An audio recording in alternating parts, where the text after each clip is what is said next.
e vi ringrazio per aver preso parte a questa serata. Mi rendo conto che è un po' presto, c'è un po' caldo, però non avevamo molte alternative, insomma, in quanto a orari. Nell'attesa di avere Don Corrado, sta arrivando, insomma, era qua, si è spostato un attimo. Sì, già voleva la penna il nostro testo, ma è andato Corrado. Sì. A posto. Nell'attesa, insomma, che arrivi Don Corrado, io comincio a presentarvi i nostri relatori, i nostri ospiti. Io in maniera molto poco delicata e molto poco gentile non ho presentato al nostro vescovo Mathieu, hanno fatto loro. I nostri relatori, io comincio con Monsignor Mathieu, che tanti di noi già conoscono, è un vescovo del Gabon. Il Gabon è un paese che fino a qualche anno fa era molto ben messo a livello sociologico e anche a livello di sviluppo economico nell'Africa centrale, un paese che adesso sta riscontrando qualche difficoltà a livello amministrativo. È un paese che è diventato indipendente dalla Francia dal 1960. Monsignor Mathieu è stato ordinato sacerdote nel 1991. Sì, anche Don Corrado. È stato ordinato sacerdote nel 1991. È stato nominato vescovo ausiliario della diocesi di Libreville. Successivamente nel 2003 è stato nominato vescovo della neonata diocesi di Port-Gentil, è stato nominato dal Papa Wojtyła. Attualmente è vescovo della diocesi di Mouila e vescovo ausiliario amministratore della diocesi di Port-Gentil, che è una diocesi, complessivamente tra le due diocesi ha un territorio che è pari a 53 volte la nostra diocesi di Ales. Di estensione, sì. In quanto a fedeli mi pare che siamo intorno alle 150.000. Attualmente è presidente della conferenza episcopale del Gabon, presidente della commissione per la dottrina della fede, della commissione per le comunicazioni sociali e media. Invece il dottor Lucio Guaita, che viene da Iglesias, è un medico chirurgo, già direttore sanitario dell'Ausl di Iglesias, e attualmente si occupa di ricerca e di storia della medicina presso l'associazione Clemente Susini di Cagliari. La sua vita, insomma, è caratterizzata dalla presenza assidua e costante nell'associazionismo cattolico. È stato presidente diocesano della Gioventù di Azione Cattolica a Iglesias e volontario della Caritas. Oltretutto è stato consigliere comunale, vice sindaco di Iglesias, oltre che assessore e consigliere regionale. Gli altri ospiti poi ve li presenterò man mano che andiamo avanti nella serata. Sono Franca Francovivi, Gino Bulla, che purtroppo non è potuto essere presente, però abbiamo fatto l'intervista noi ad Assisi, e quello che conoscete anche voi tutti quanti, il nostro Giancarlo Pina, e ultimo ma non ultimo il nostro vescovo, al quale do il benvenuto espressamente. Lascio la parola a Don Corrado, che darà il benvenuto, e ci saluterà anche il nostro assessore alla cultura, l'assessore cultura. Grazie Giovanni e buonasera a tutti. Soltanto una parola per dire il valore e l'importanza che può avere anche questo nostro incontro, per ricordare sicuramente una figura importante per Villa Cidro, per la nostra diocesi, ma anche affettivamente per ciascuno di noi che l'abbiamo conosciuto a Salvatore Angelo Spano.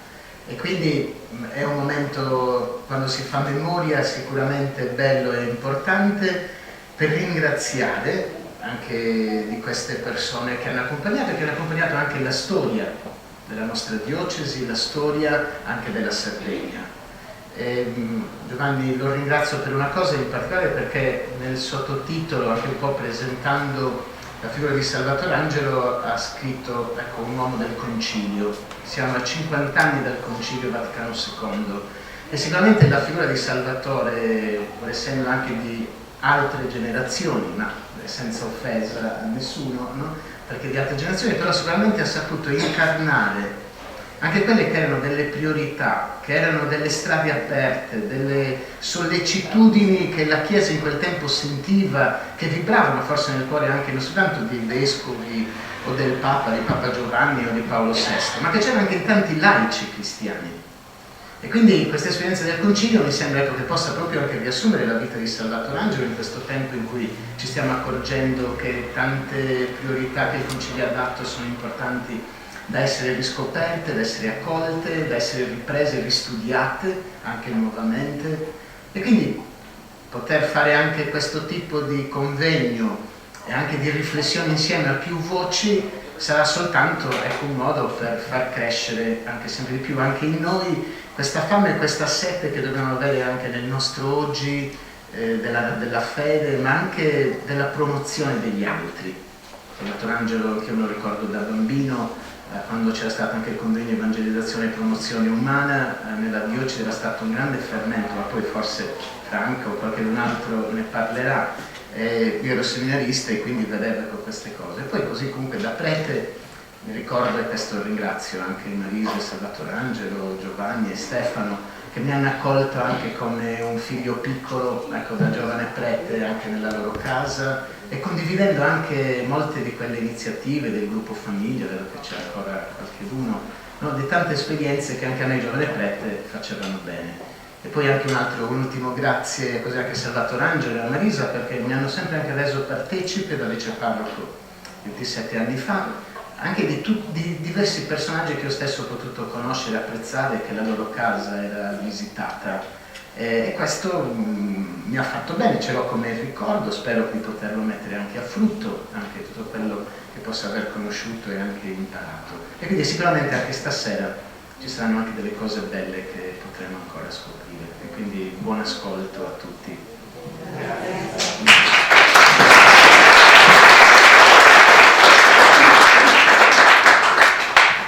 Il nostro assessore. Gli ospiti e i nostri relatori presenti, la famiglia, gli illustri relatori che oggi ci fa il piacere, appunto, ci rende appunto bello sentire e incontrare in questo dibattito. Parleremo di Salvatore Angelo Spano. Don Corrado faceva ricorso e ricordava anche esperienze, contatti, conoscenze. Credo che a Villa Cidro ognuno di noi ricordi qualcosa di Salvatore Angelo Spano. Io lo ricordo sin da bambino come una bella persona, ecco, consentitemi questa espressione, bella perché così lo osservavo da bambina, una persona molto seria, molto composta, autorevole, rispettata da tutti, attento osservatore della comunità, dei bisogni della comunità.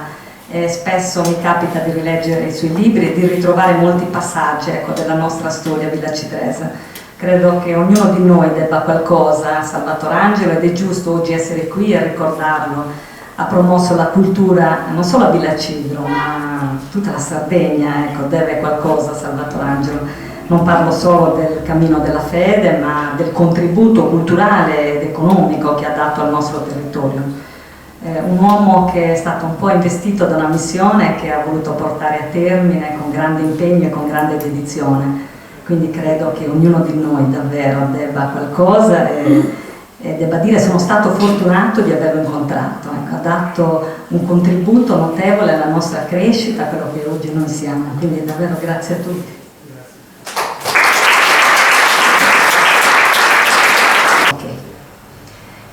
Come un bimbo che rotola a carponi, io sono, oh Padre mio, davanti a te.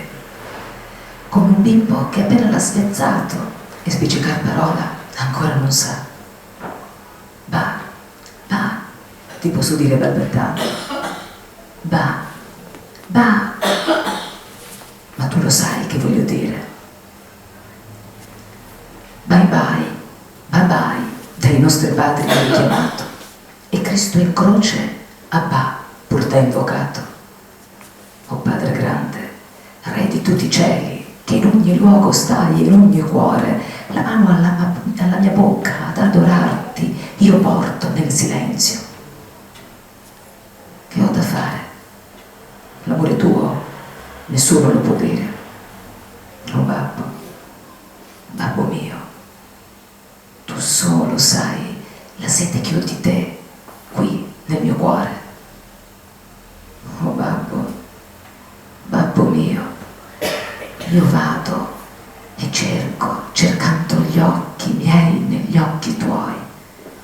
La carne mia ti cerca e ti desidera, è terra arida, secca e sitibonda, e tu sei l'acqua buona, l'acqua chiara. Ti cerco alzando gli occhi fino al cielo, ti cerco fra le nuvole e le stelle, ti ascolto negli abissi in fondo al mare. Ma tu non parli, sei dentro di me. Che cosa posso dire? Ahimè, meschino, che tu sei tutto e io sono proprio niente. Solo va, ti dico, come un bimbo. Abba, babai, tu solo, il Padre mio.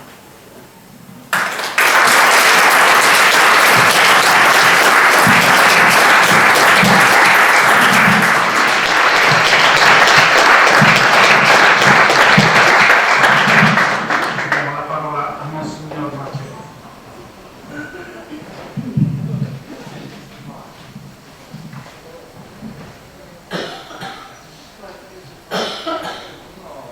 Grazie. Eccellenza, Reverendissima Monsignor Giovanni Dettori, Reverendissimo Don Corrado, caro padre, caro dottore Nuccio, carissima Marisa, carissimi Giovanni e la sposa, voi membri della famiglia Spano, suoi amici, ammiratori, cari tutti. Oggi, festa di San Mattia Apostolo e vigilia dell'ascensione del Signore, nostro Gesù Cristo, è per noi qui presenti un giorno memorabile, un tempo di azione di grazia per molte ragioni.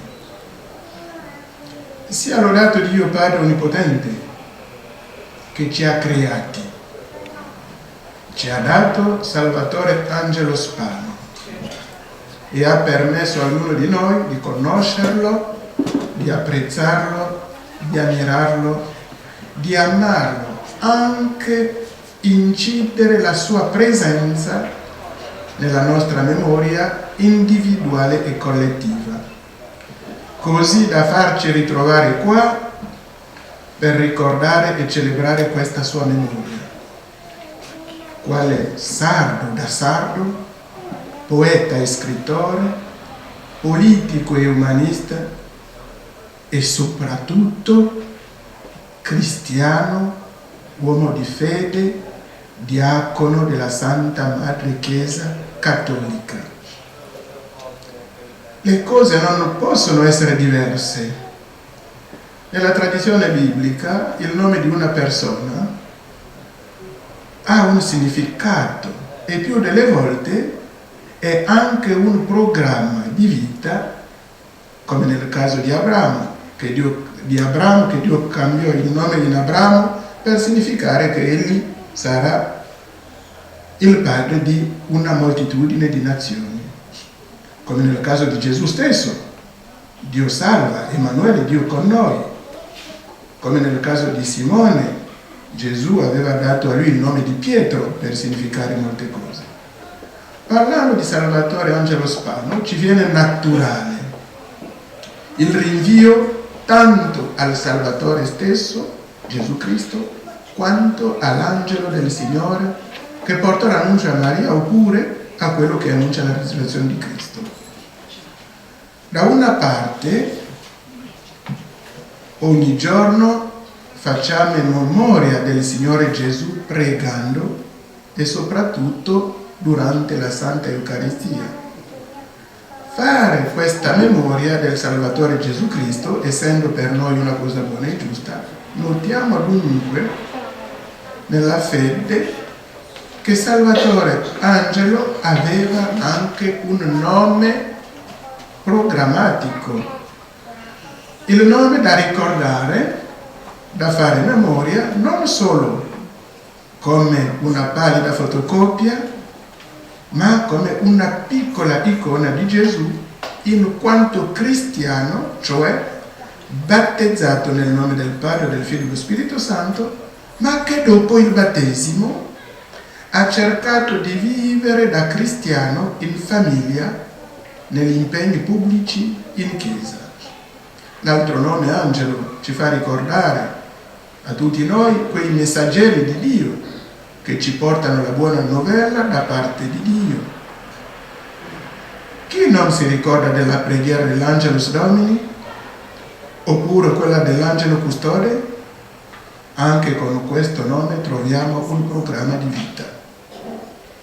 Vediamo un altro fatto. Chi è stata la donna che aveva custodito Gesù? Il Salvatore? È stata Maria. E per il nostro Spano c'è stata durante la sua vita anche una piccola Maria. La moglie si chiama Marisa. È anche un programma. In quale ambiente si svolse la vita di Gesù? Presso la sua gente, parlando la stessa lingua dei suoi. E ho conosciuto un Salvatore Spano, Salvatore Angelo Spano, uomo radicato nella sua cultura, la cultura della sua gente. Ci basti ricordare con quale passione raccontava la vita sarda, almeno a me. E mi fece anche scoprire anche i nuraggi qui nella Sardegna. Quindi, come Gesù, unito alla sua gente, conoscendo bene i costumi del suo popolo, così pure Salvatore, unito alla sua gente, conoscendo anche bene i costumi. Per scherzare, mi fece anche scoprire il porchetto. Troviamo Gesù aprendo e leggendo la Sacra Scrittura nella sinagoga.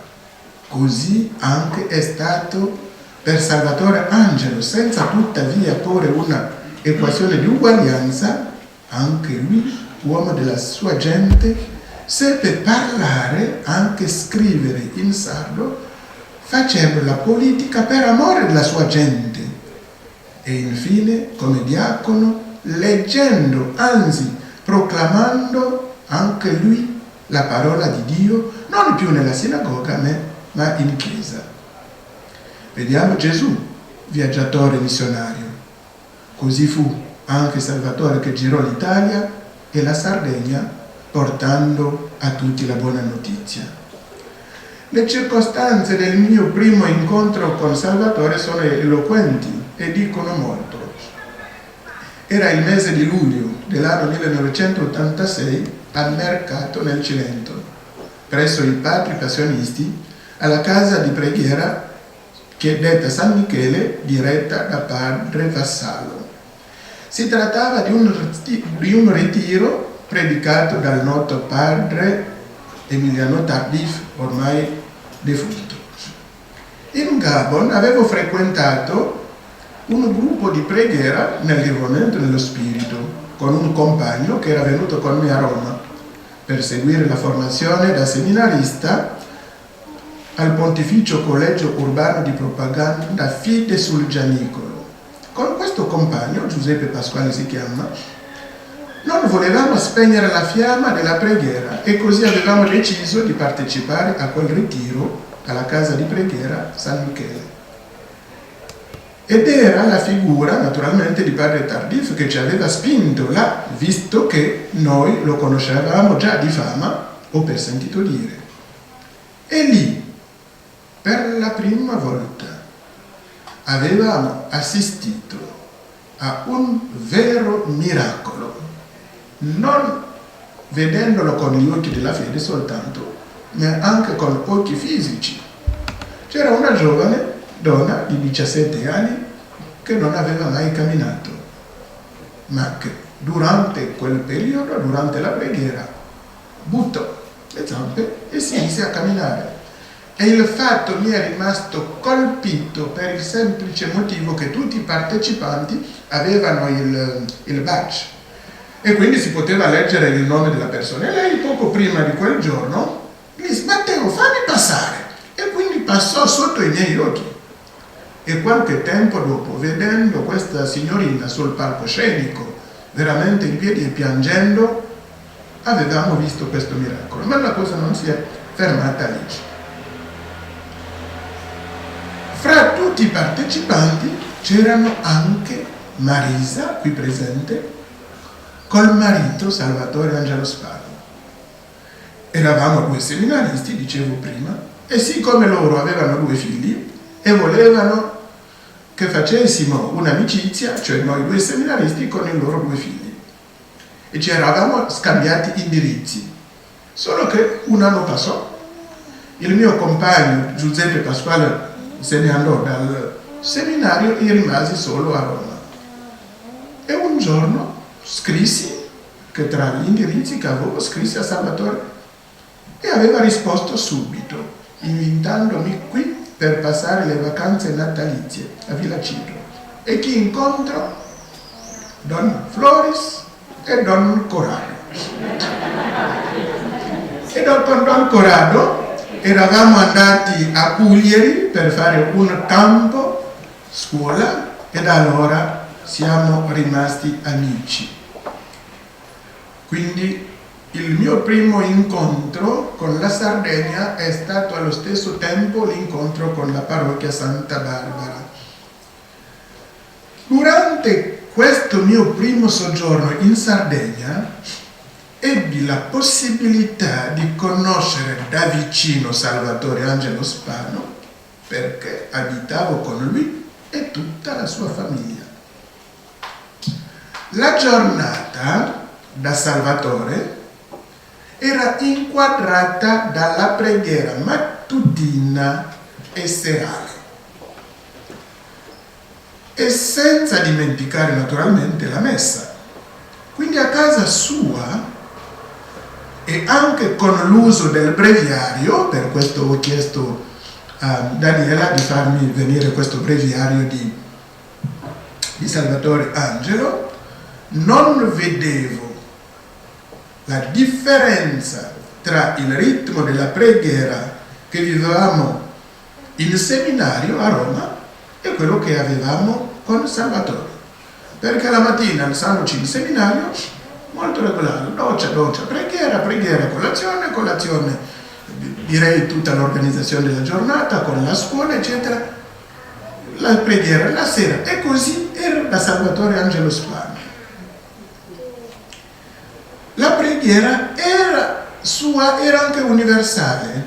Una santa africana, Bakita, era invocata a casa, non perché ero presente, ma perché era consuetudine, era anche la sua immagine presente, e si vedeva in Salvatore una persona, un cristiano radicato nella sua chiesa locale, aperto a tutta quanta la chiesa universale, quindi che pregava, direi, con il polmone locale e con il polmone universale. Forse le domande potranno aiutarci a conoscere meglio la figura, ma poi la sua chiamata al diaconato permanente è stata poi quasi la conclusione di una maturazione cristiana al servizio della parola di Dio nella Santa Madre Chiesa e allo stesso tempo al servizio dei fratelli bisognosi.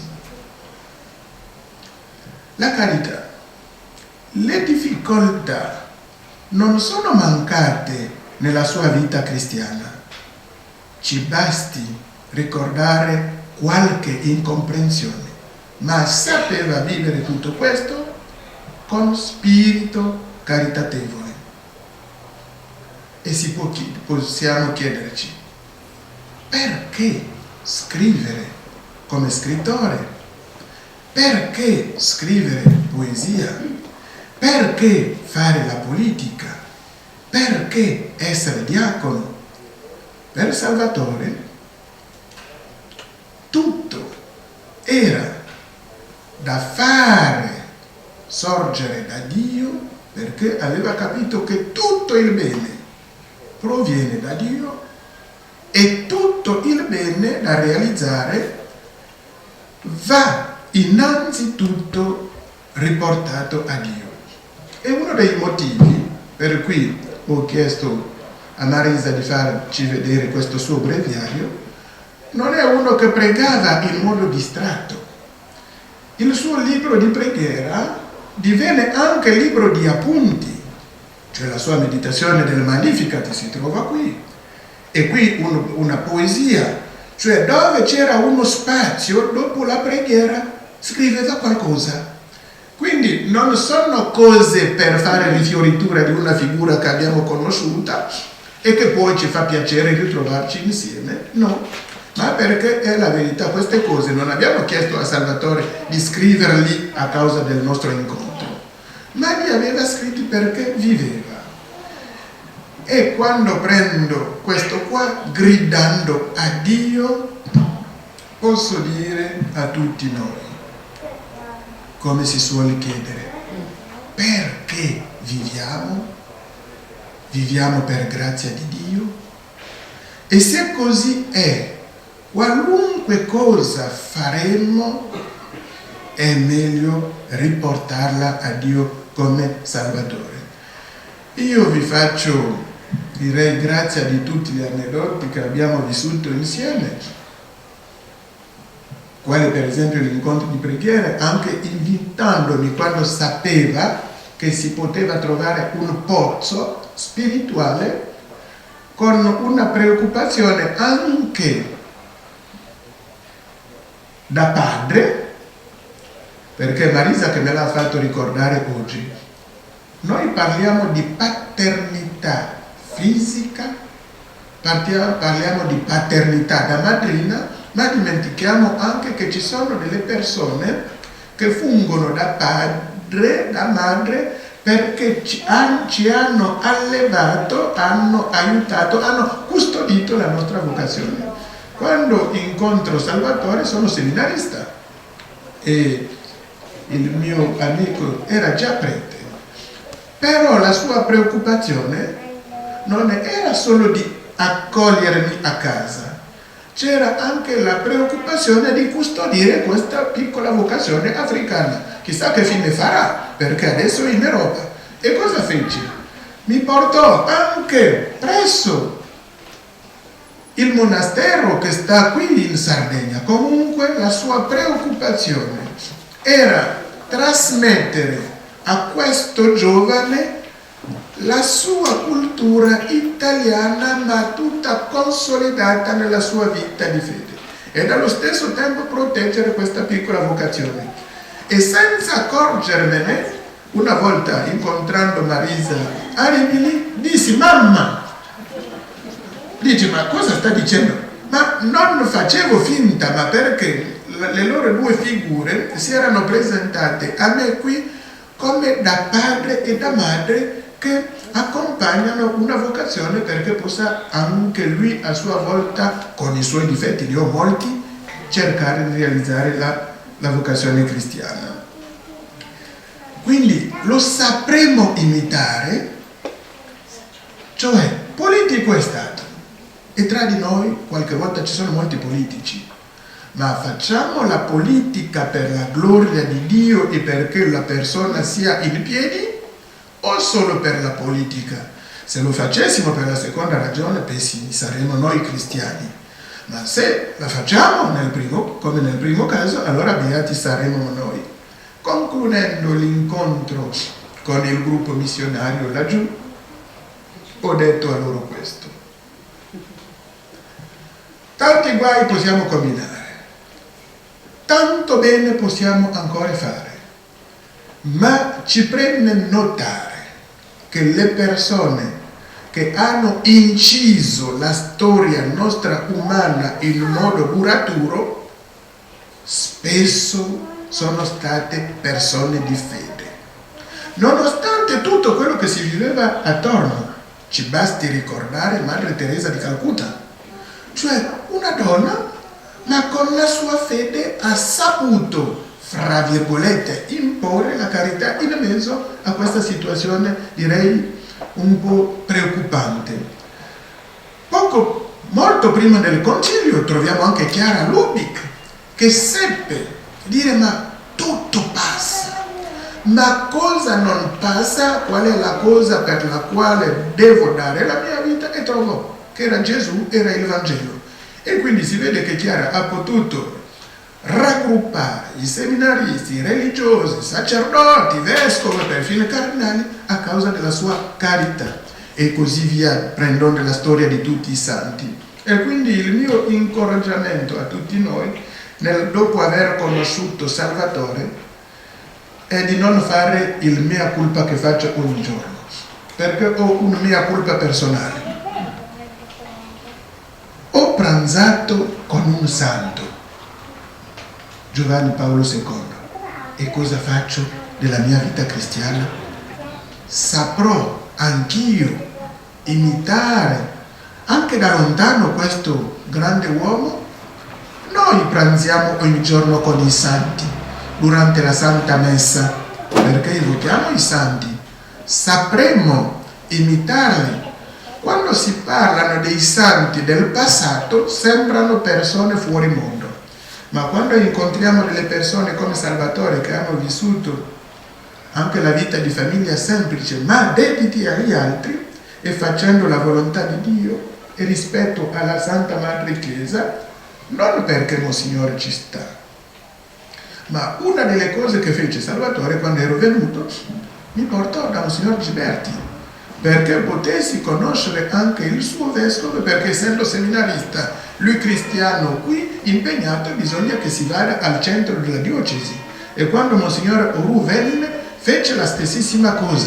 Quindi per mostrare che non era una persona dispersa o distratta, sapeva riportare a Dio perfino ai pastori legittimi, sapeva riportare anche ai pastori vicini, e con il suo diaconato permanente ha potuto dare a ognuno di noi una testimonianza.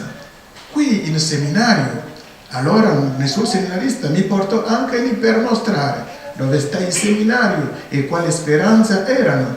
Il lavatoio mi portò anche lì per mostrare come era la vita prima e quale bene aveva fatto questo lavatoio, e adesso siamo a un'altra tappa.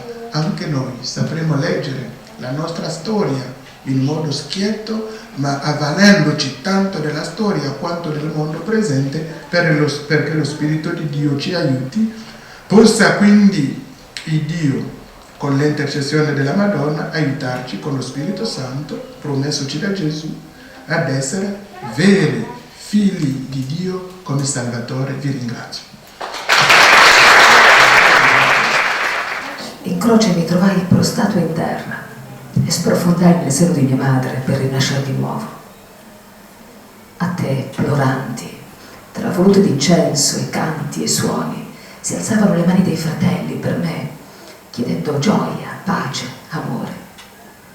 Dolce sotto di me scorreva un fiume di grazia, di dolcezza e di preghiere, di canti, voci arcane e di malie, le preci sussurrate dalle nonne, e i sospiri, e le attese delle mamme, e la ruvida fede dei miei padri, e le gioie, e il dolore della mia gente. Tutto scorreva lieve nello spirito, ed un tripudio d'angeli e di santi che servo mi faceva, e ancor fanciullo Zeracco, pronto a dire Cristo servo, presenza viva al mondo del suo amore. E il cuore fremeva nel deserto ardente della fiamma che mai non si consuma, dicendo fra le dune: io sono.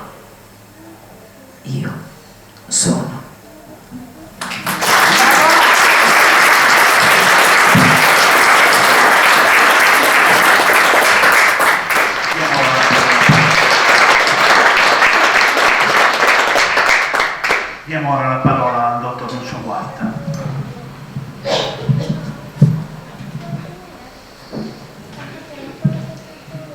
Eccellenze, amici, vale per il Signore e il Signore è il saluto tradizionale.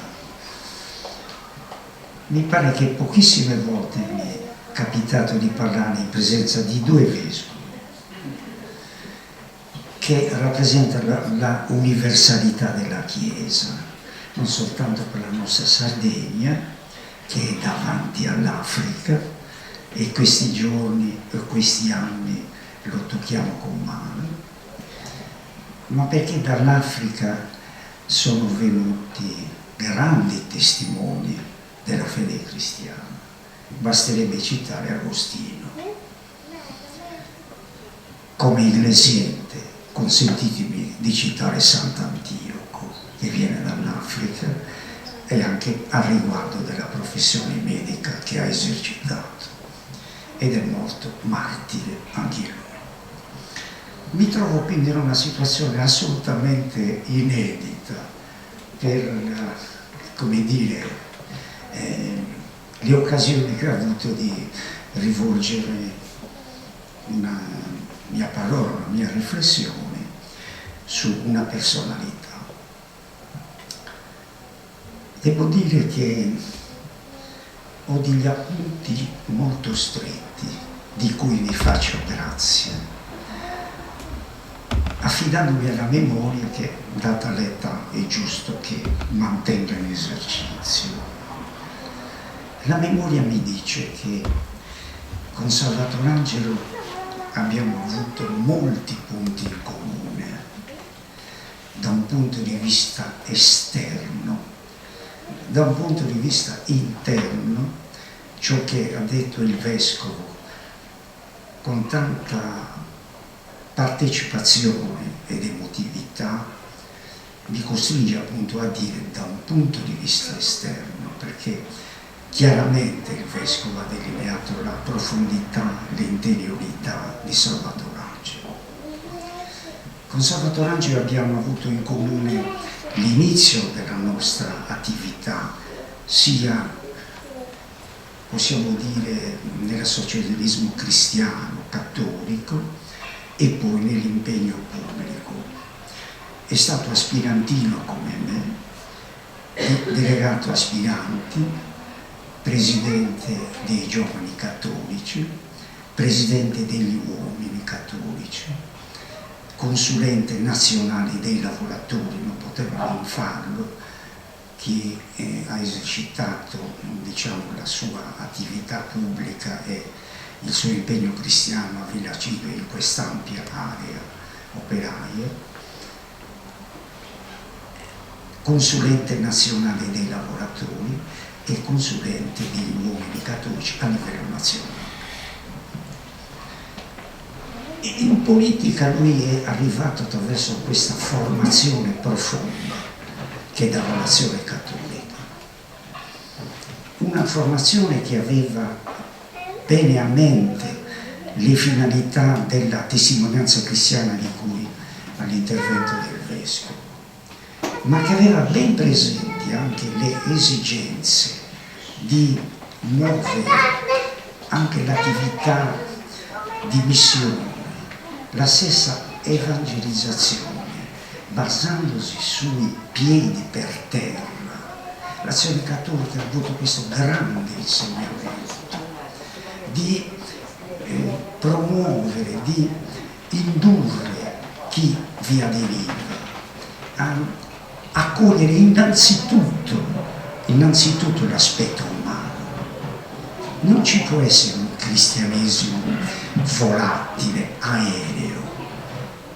Il cristianesimo è incarnazione e non ci può essere un'azione di un cristiano convinto che separi l'uomo di carne dall'uomo di spirito. Questa l'Azione Cattolica lo ha fatto e ha formato Salvatore Angelo Spano ed altri. Potrei citare di quest'area Lino Pani, Renzo Flores, potrei citare Camillo Cucu di Carbonia, Cromo di Iglesia, Oscar Rodriguez, grande amico di Salvatore Spano, tutti formati a questa, diciamo così, simbiosi, a questa inscindibilità per dirlo in termini moderni, del cittadino e del cristiano.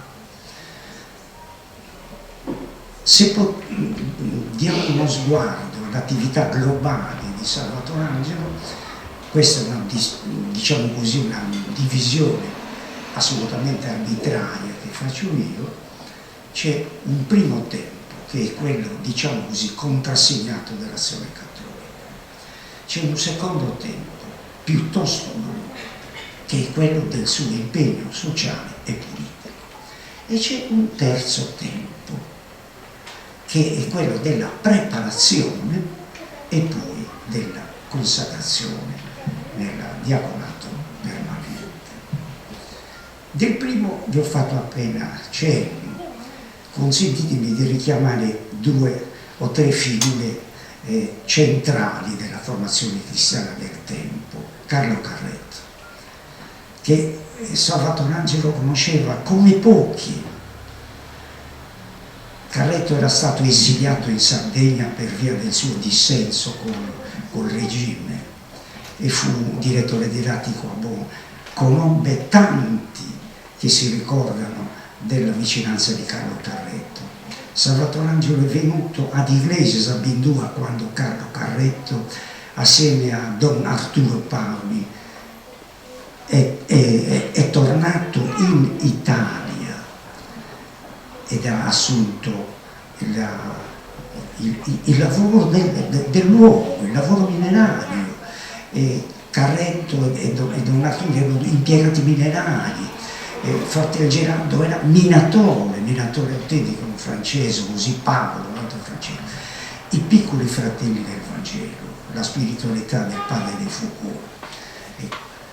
Ritornò Salvatore Angelo Spana a trovare Carretto e Arturo Paoli, che erano stati appunto i seminatori di questo impegno sociale e religioso dei giovani cattolici.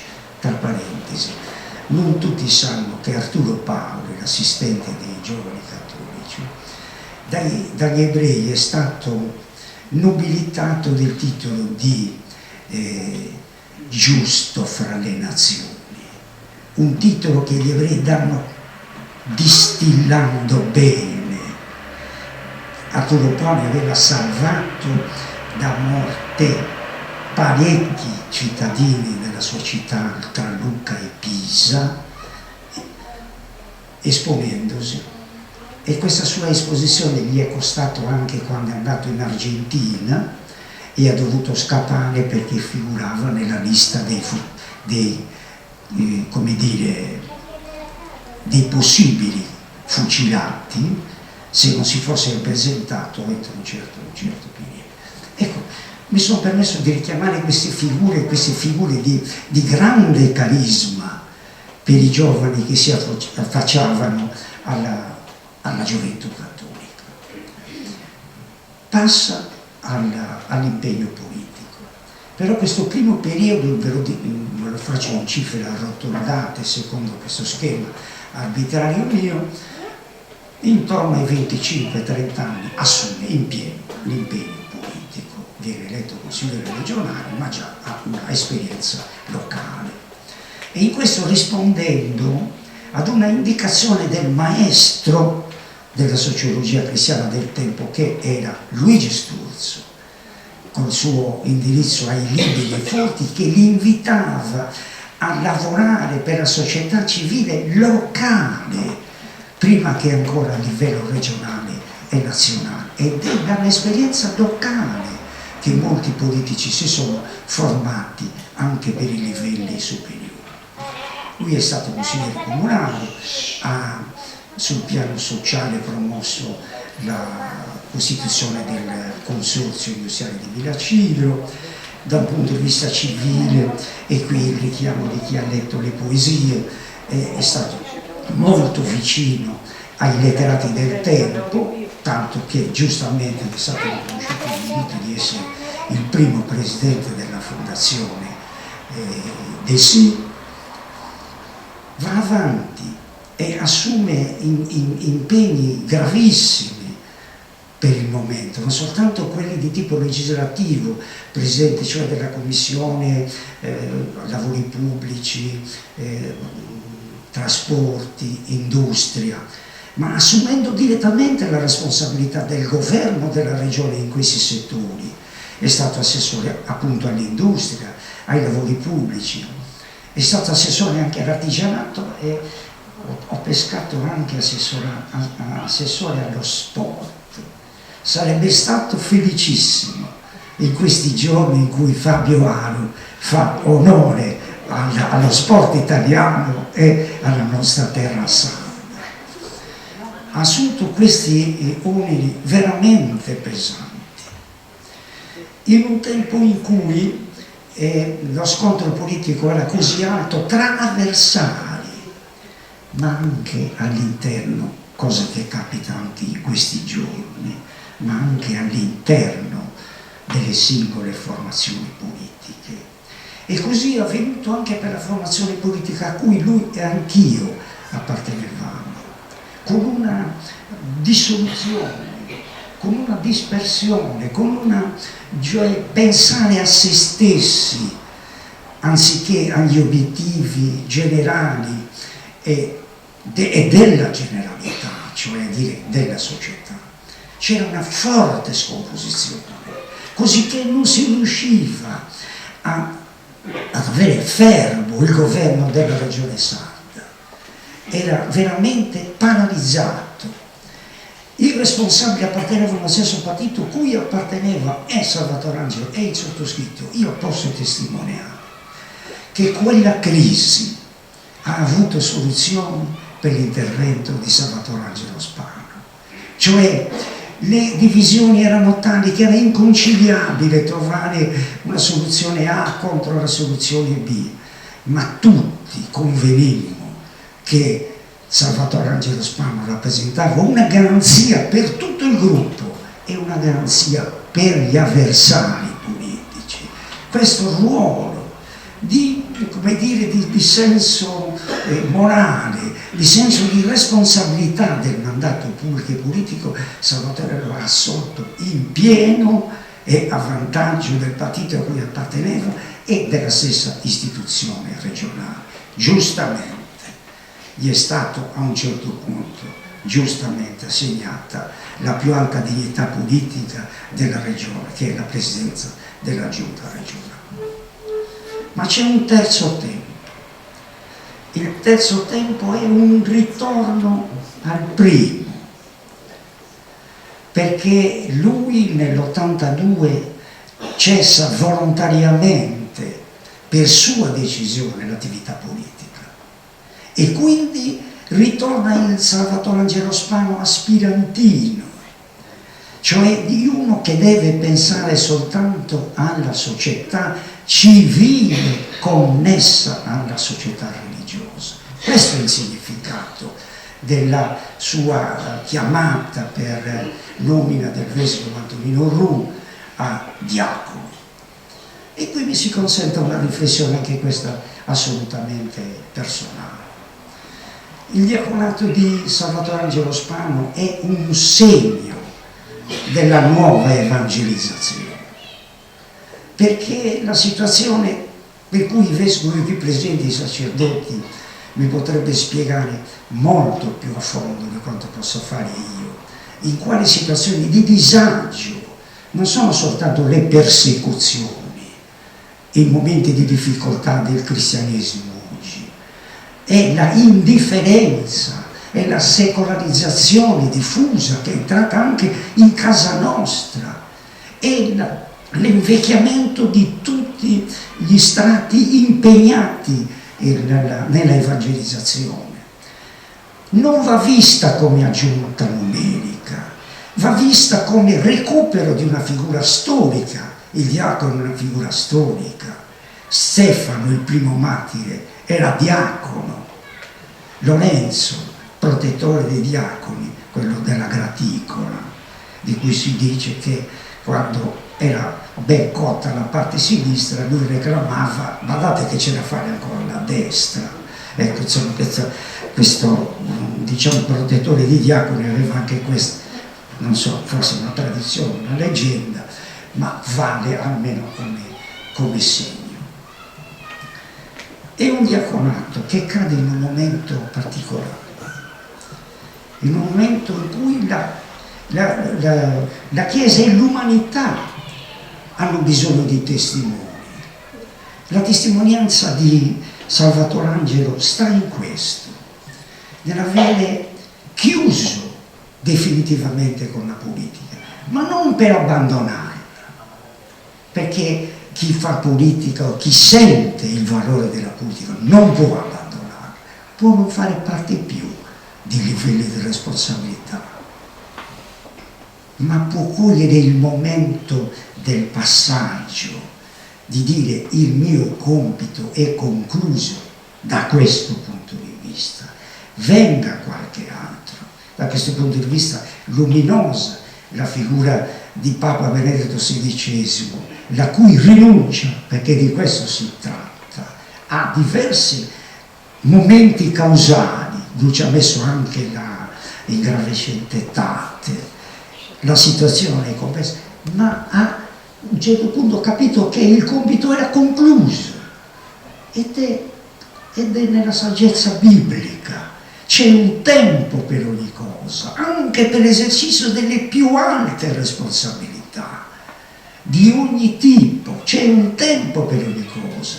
E la crisi politica di oggi, se posso dare una lettura al volo, è anche quella di non vedere che c'è un tempo di compimento di certe funzioni, di certe situazioni, e che il cambiamento non è una figura, diciamo, che ringiovanisce la politica, non è questo.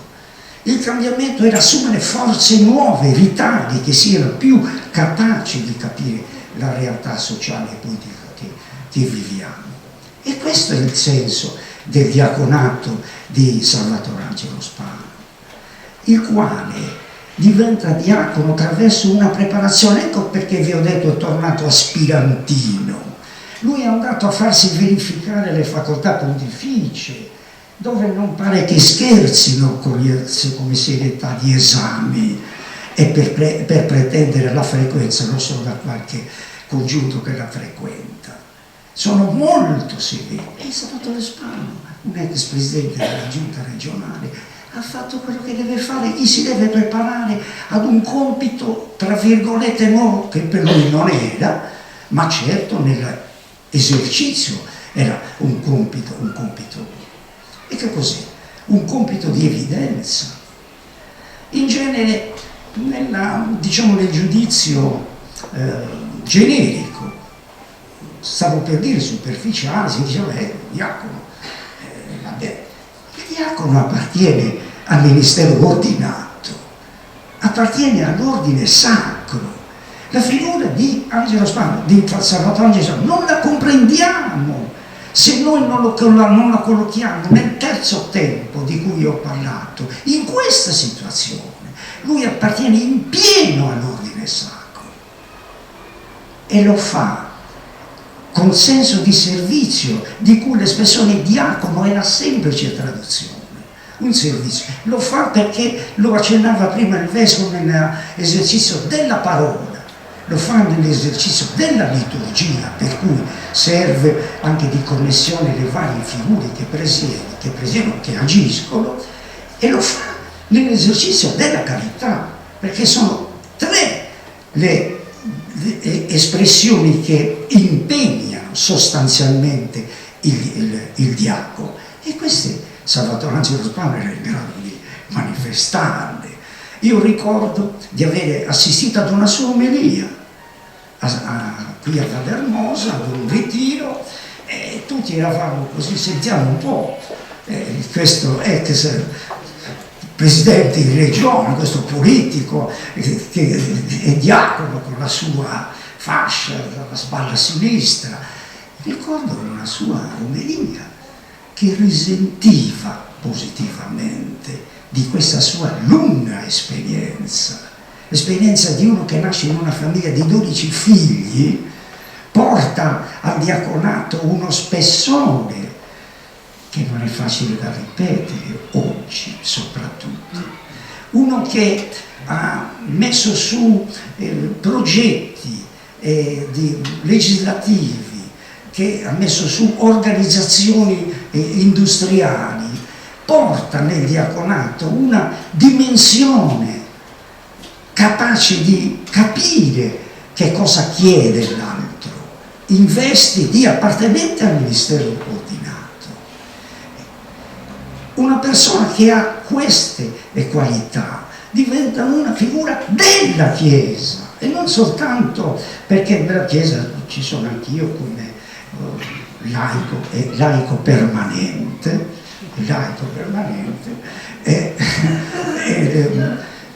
certamente ecco, la sua posizione ha, se posso dirlo con tutto rispetto, arricchito la figura del diacono.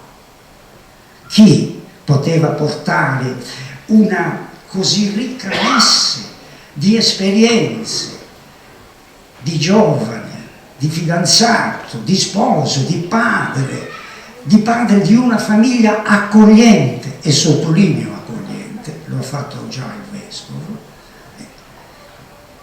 E allora è giusto che noi ricordiamo lui, non tanto per la molteplicità delle cose, scusate se lo dico, perché magari il mio giudizio potrebbe andare un pochettino più a fondo sull'attività di carattere politico, e non vorrei scandalizzare nessuno se dico che quello a me colpisce di più è la sua consacrazione diaconale, perché è dire sono partito con la forza della fede e alla fede voglio tornare per servirla.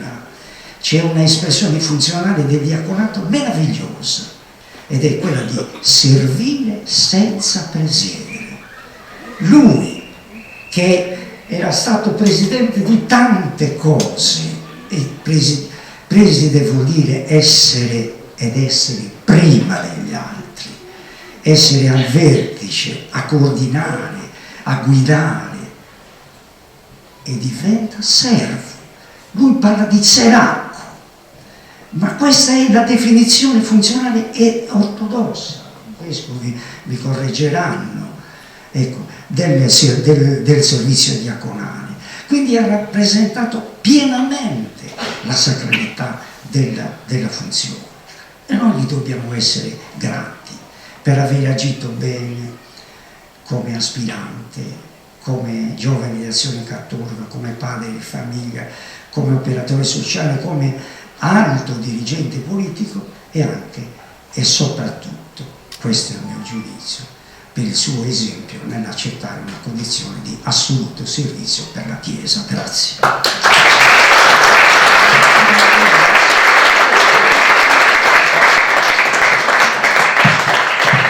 Grazie, Lucio.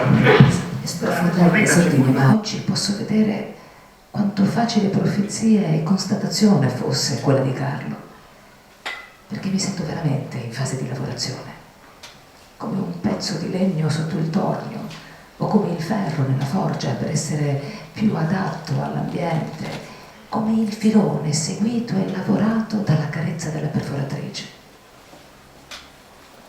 Parlo di grazia e penso all'opera della grazia nel mio ambiente per mezzo mio, perché ricordo le derisioni, gli scherni, gli sperleffi amari dei miei colleghi che vedevano forse per la prima volta un giovane mostrarsi manifestamente senza riserve come un cattolico praticante.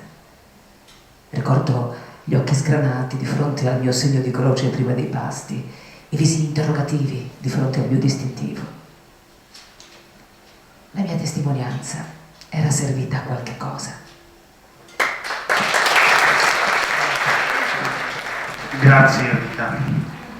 A questo punto abbiamo la video intervista che sono andato a fare ad Assisi a Gino Bulla, perché insomma, non è potuto essere presente oggi in quanto si trovano a chiudere 2 numeri contemporaneamente della rivista del Quindicinale Rocca di cui Gino è direttore, e oggi purtroppo non è potuto essere qua con noi.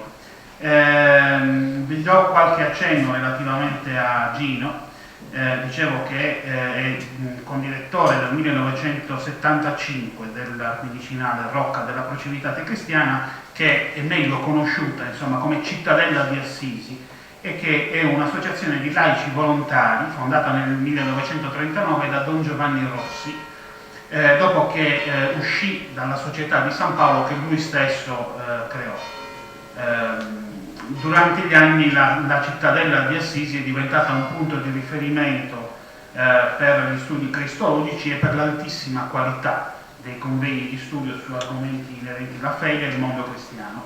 Gino è laureato in giurisprudenza, è iscritto all'Ordine dei giornalisti ed è figlio di genitori del Nord Sardegna, il papà è di Anela, la mamma di Orani, e arrivò a Villaciro in Fasce nel 1933 e ci restò per una decina d'anni. In questo periodo conobbe Salvatore Angelo, lo frequentò assiduamente e come avremo modo di ascoltare, finché suo padre venne trasferito a Cagliari e in città Gino terminò il suo percorso scolastico laureandosi, come ho detto, in giurisprudenza. Prima di lasciare tutto e partire, Gino era un sereno impiegato di banca, la Banca Nazionale del Lavoro, sereno ma evidentemente non appagato. Si trasferisce quindi ad Assisi nel 1963, dove compie gli studi di teologia e nel 1967 diventa membro effettivo della Procivitate Cristiana.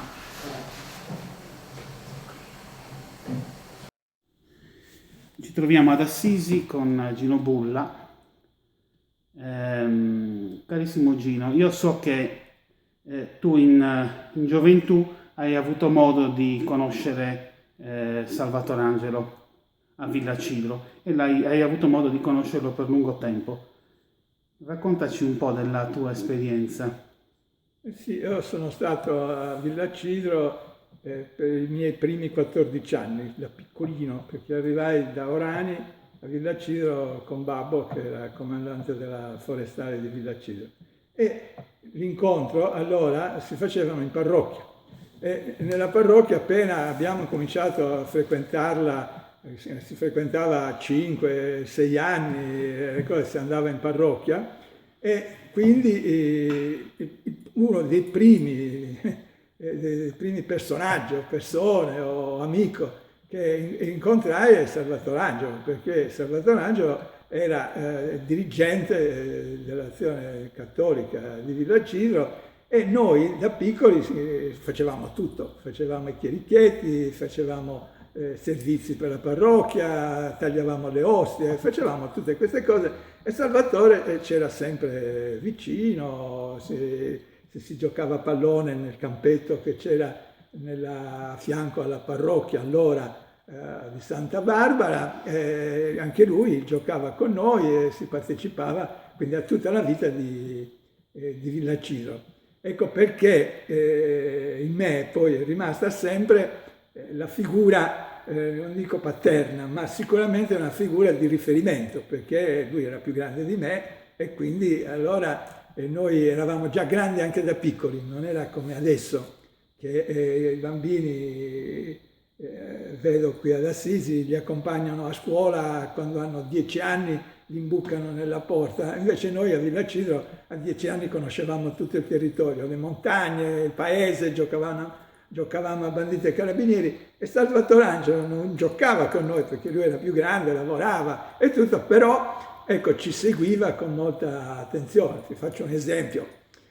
Noi venivamo incaricati, anche da Salvatore Angelo e dal parroco, venivamo incaricati di suonare le campane il giorno dei morti, perché ci voleva uno che suonasse sempre la campana a morto quando c'era questa festa qua e noi eravamo sempre presenti e quindi io credo che devo l'introduzione nella Chiesa, forse più che a Monsignor Diana, a Salvatore Angelo. E subito dopo queste prime impressioni di giovane villacidrese c'è stato il periodo della guerra. Anche questo passato a Villaciro, giusto? Nel periodo della guerra, io sono del 1933, quindi a 10 anni era già finita la guerra nel 1943 e noi abbiamo vissuto tutto il periodo della guerra perché a Villaciro poi era guerra nel senso che quando hanno bombardato Cagliari e anche prima c'era l'aeroporto e quindi noi abbiamo vissuto in presa diretta questa esperienza. E anche, ripeto, abbiamo vissuto anche il post-guerra, perché io andai a Cagliari nel 1946, quindi vidi arrivare da Cagliari tutti i profughi dalla città di Cagliari bombardata, molti vennero a Villa Cislo. Tra questi c'era Mostallino, giusto? Tra i quali esattamente c'era Mostallino che in qualche modo introdusse la vita politica nella città, perché lui si interessava anche di aiutare i ragazzi a studiare, di fare queste cose e soprattutto faceva riunioni per avviare la vita politica della città di Villa Cislo e lui in qualche modo avviò anche Salvatore Angelo. Adesso io non saprei dirti preciso il periodo, però nel 1943 da noi finì la guerra e subito ci fu questo avvio di questo interesse politico dove i giovani dell'Azione Cattolica parteciparono tutti in prima linea attivamente, perché anche subito vennero fuori anche le differenze politiche. Per esempio c'era il padrone dell'albergo di Villa Cislo che era socialista e subito ci furono discussioni e ci fu un'attività politica a Villa Cislo, per chi ricorda fu un buon crogiolo, insomma, queste cose qua. Con l'Azione Cattolica però sempre come sfondo. L'Azione Cattolica, dicevo, anche tramite Mostallino, perché anche Mostallino veniva da quella matrice, è quella che nel mondo villacidrese, nel mondo cattolico di allora, come in tanti altri posti dell'Italia, avviò i giovani a interessarsi non solo dello spirito così e basta, ma anche delle questioni sociali, politiche, della quotidianità di ogni cittadino. Dopodiché, insomma, il tuo periodo villacidrese si esaurì anche in concomitanza con l'arrivo, insomma, degli americani, se non ricordo male, all'aeroporto di Villa Cislo, e tu poi ti sei trasferito a Cagliari. Sì, cioè in concomitanza io vissi ancora qualche anno con la presenza vicina degli americani, addirittura gli americani li portavamo in paese a Orani quando loro avevano bisogno di comprare agnelli, comprare di queste cose qui. Quindi con Babbo li accompagnavamo con le jeep e i carrelli, li accompagnavamo lì. E io andai a Cagliari nel 1946 perché Babbo, uscendo dalla forestale, andando in pensione, poi ebbe un incarico a Cagliari e io andai a Cagliari a studiare, perché io ho cominciato poi la scuola media dopo aver studiato a Villa Cislo con il signor Toro per prepararmi all'esame d'ammissione. La mia continuità scolastica poi la ebbi a Cagliari fino alla Quindi a Cagliari hai avuto modo di continuare a frequentare Salvatore? Salvatore Angelo, ho continuato a frequentarlo sia quando ancora non era diventato un politico, diciamo, eletto, e soprattutto dopo, quando lui avviò una vita politica in profondità, cioè diventando consigliere regionale, dirigendo la regione. L'ho sempre seguito, ci incontravamo quando era possibile, perché io tante volte andavo anche a seguire, perché allora eravamo così combattivi, andavamo a seguire direttamente le assemblee del Consiglio regionale e quindi ho avuto modo di continuare a confrontarci. Allora proprio ci confrontavamo, prima da piccoli ci davano dei consigli, ma allora è cominciato un vero confronto sulla politica, sulla società, sulle cose da fare, fino a quello che è successo poi a Villa Cislo, che ho avuto anche un membro, diciamo, di entrata della mia famiglia, che è l'ingegner Castiglia, che ha costruito tutto l'insediamento, per esempio, della SNIA a Villa Cislo, ed è morto essendo ancora al lavoro di Villa Cislo. E anche tutto il periodo della zona industriale di Villa Cislo, insomma, ha caratterizzato quegli anni e ha lasciato un segno. Anche in quegli anni io ho avuto modo diverse volte di incontrare Salvatore Angelo, perché andando a trovare mia sorella, io mi ero già trasferito ad Assisi, andando a incontrare mia sorella ho avuto modo di incontrarlo diverse volte, cosa che lui si batté per il miglioramento delle condizioni sociali della società. Hai nominato Assisi, sappiamo che Gino ha fatto una scelta di vita nel 1963. Nel 1963 ha deciso di entrare a far parte della Pro Civitate Cristiana e si è trasferito ad Assisi. C'è stata un'intensa frequentazione anche a questo punto con Salvatore Angelo. Anzi, direi che è stata più frequente anche di prima, cioè di prima, diciamo, del periodo cagliaritano e la cosa, perché lui manifestava, continuava a manifestare l'interesse profondo, perché si era già sposato, quindi era già inserito in un altro contesto, ma avevamo avuto già tanti incontri con il cosiddetto gruppo famiglia della Pro Civitate Cristiana, quindi era maturato anche in lui un interesse non solo a rimanere diciamo così nel proprio bozzolo della propria famiglia, ma farla diventare qualcosa di molto più intenso, inserendosi nella Pro Civitate, perché lui fece la domanda di essere inserito come sposato nella Pro Civitate. Noi avevamo avviato un contatto con Roma per fare una modifica dello statuto in questa direzione, ma purtroppo le cose sono andate molto più per le lunghe e quindi questo progetto non è andato a buon fine. Ma Salvatore Angelo aveva quasi, potrei dire, scelto anche lui di seguire la mia stessa strada in un'altra condizione, perché noi allora speravamo fortemente, come poi è stato. Quanti anni dopo si è... sono passati da quella domanda, che è stata molto importante, di due nostri amici, come uno Salvatore e un altro di Milano, che avevano fatto contemporaneamente la domanda per avviare questa procedura. E questa procedura noi anzi l'avevamo già messa in cantiere, ma l'arrivo, come capita nella Chiesa, è molto più lenta di quelle che sono le nostre attese, e arrivò molto più tardi, perché erano passati più di 10 anni, quando poi nello statuto non fu approvato di diventare membri come noi della Pro Civitate, che noi dovevamo abbandonare la professione, dovevamo abbandonare il lavoro, dovevamo abbandonare la famiglia. Tu lavoravi in banca? Io lavoravo in banca e lasciai la banca dalla mattina alla sera, scegliendo, dopo aver sentito la missione di Cagliari nel 1960, dopo 3 anni io ero già all'Assisi. E quindi Salvatore ci diedero una categoria che si chiamavano soci, cioè che erano degli aggregati, che sarebbe stata sempre una cosa interessante, perché entravano a far parte della nostra vita. Però dopo noi siamo riusciti a far diventare volontari come noi tutti, anche gli sposati, quindi noi oggi... Quindi questo è stato un viatico dovuto anche alla pressione, all'iniziativa di Salvatore Angelo.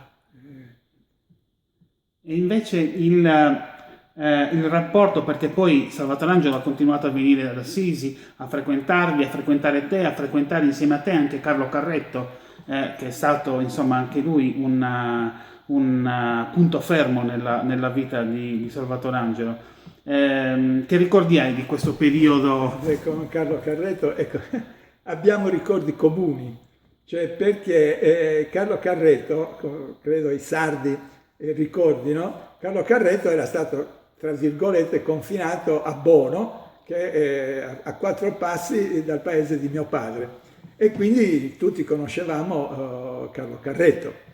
Poi io ho avuto, e quindi anche Salvatore Angelo, ho avuto fortuna, non so come, quando io frequentavo la scuola ai Salesiani, di andare nel 48, era il famoso 48, di andare al famosissimo altro incontro, i famosi Baschi Verdi, che fu fatto questo grande raduno, 300.000 persone di Baschi Verdi, cioè di partecipanti alla vita dell'Azione Cattolica, di cui presidente dei giovani era Carlo Carretto, ecco il legame con Carlo Carretto, che rimase sempre.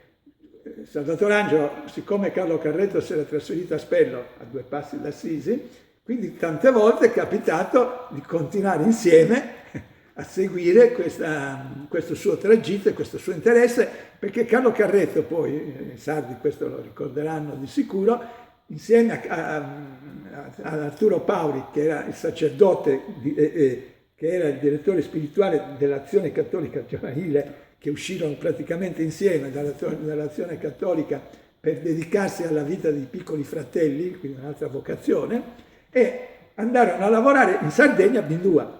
Quindi Carlo Carretto ha avuto anche questo rapporto continuo con la Sardegna e qui ha avuto sempre il rapporto continuo con l'Africa e io sono stato con lui anche in Africa. In Algeria, in Algeria perché eravamo andati per fare un servizio giornalistico per questa e poi ho avuto la fortuna poi di andare tante altre volte in Algeria fino all'ultimo 3-4 anni fa, che andai con un gruppo a fare tutto il tragitto di Padre De Foucauld.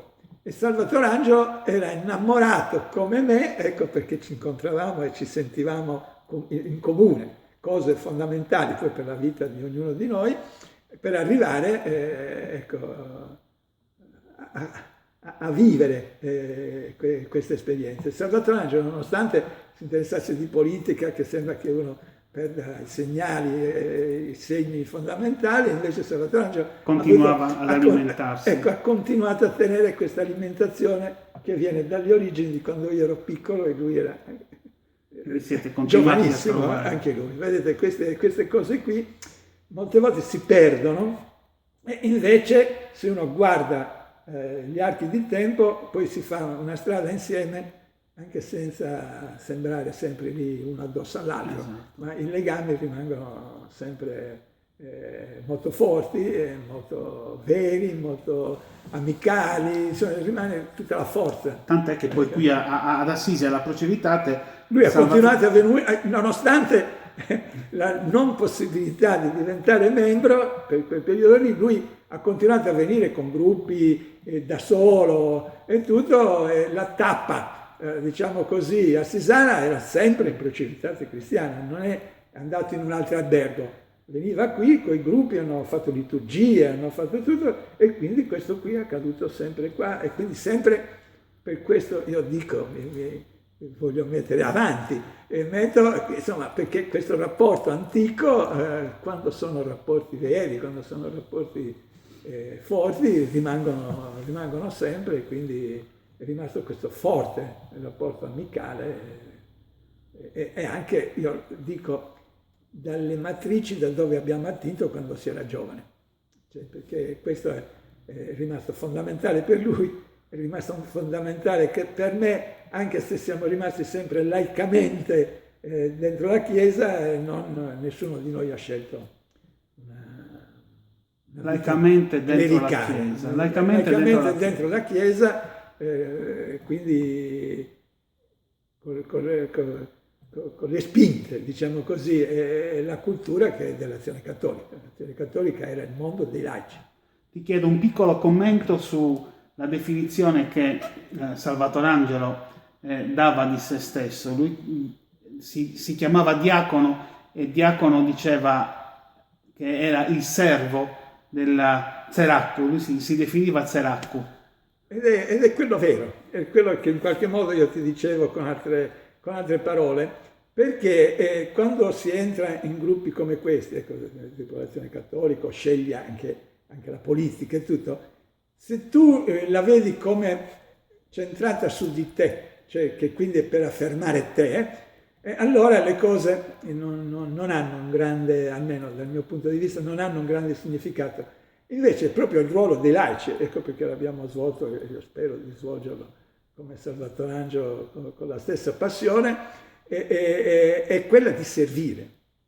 Noi per esempio, anche nella Croce Vitate Cristiana, il servizio è l'annuncio, cioè far conoscere Gesù Cristo. Salvatore Angelo lo faceva con la politica e lo faceva nella Chiesa, cioè, perché ha continuato a farlo anche nella Chiesa.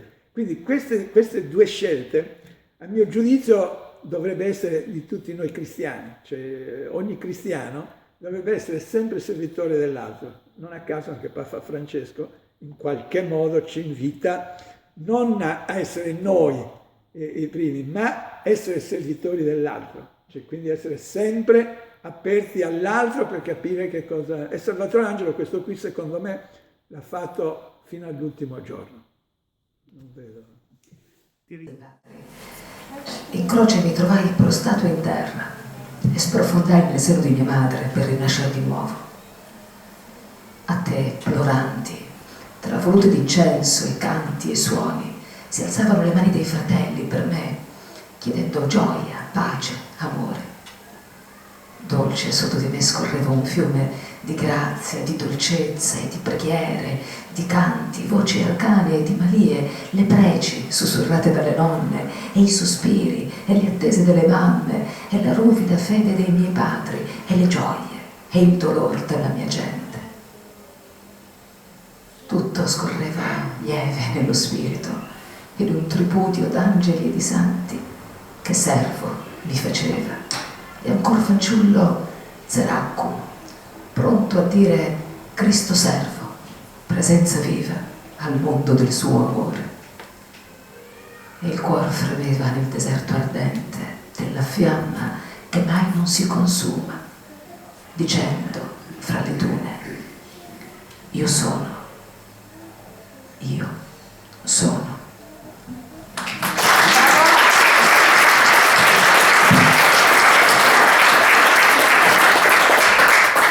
Diamo ora la parola.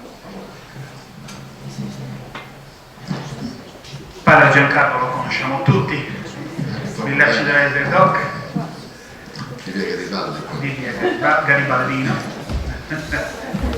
in convento dal 1983, sacerdote dal 1993 e ha svolto il suo ministero in diversi conventi in Sardegna, in Corsica, nella penisola e attualmente si trova a San Muri.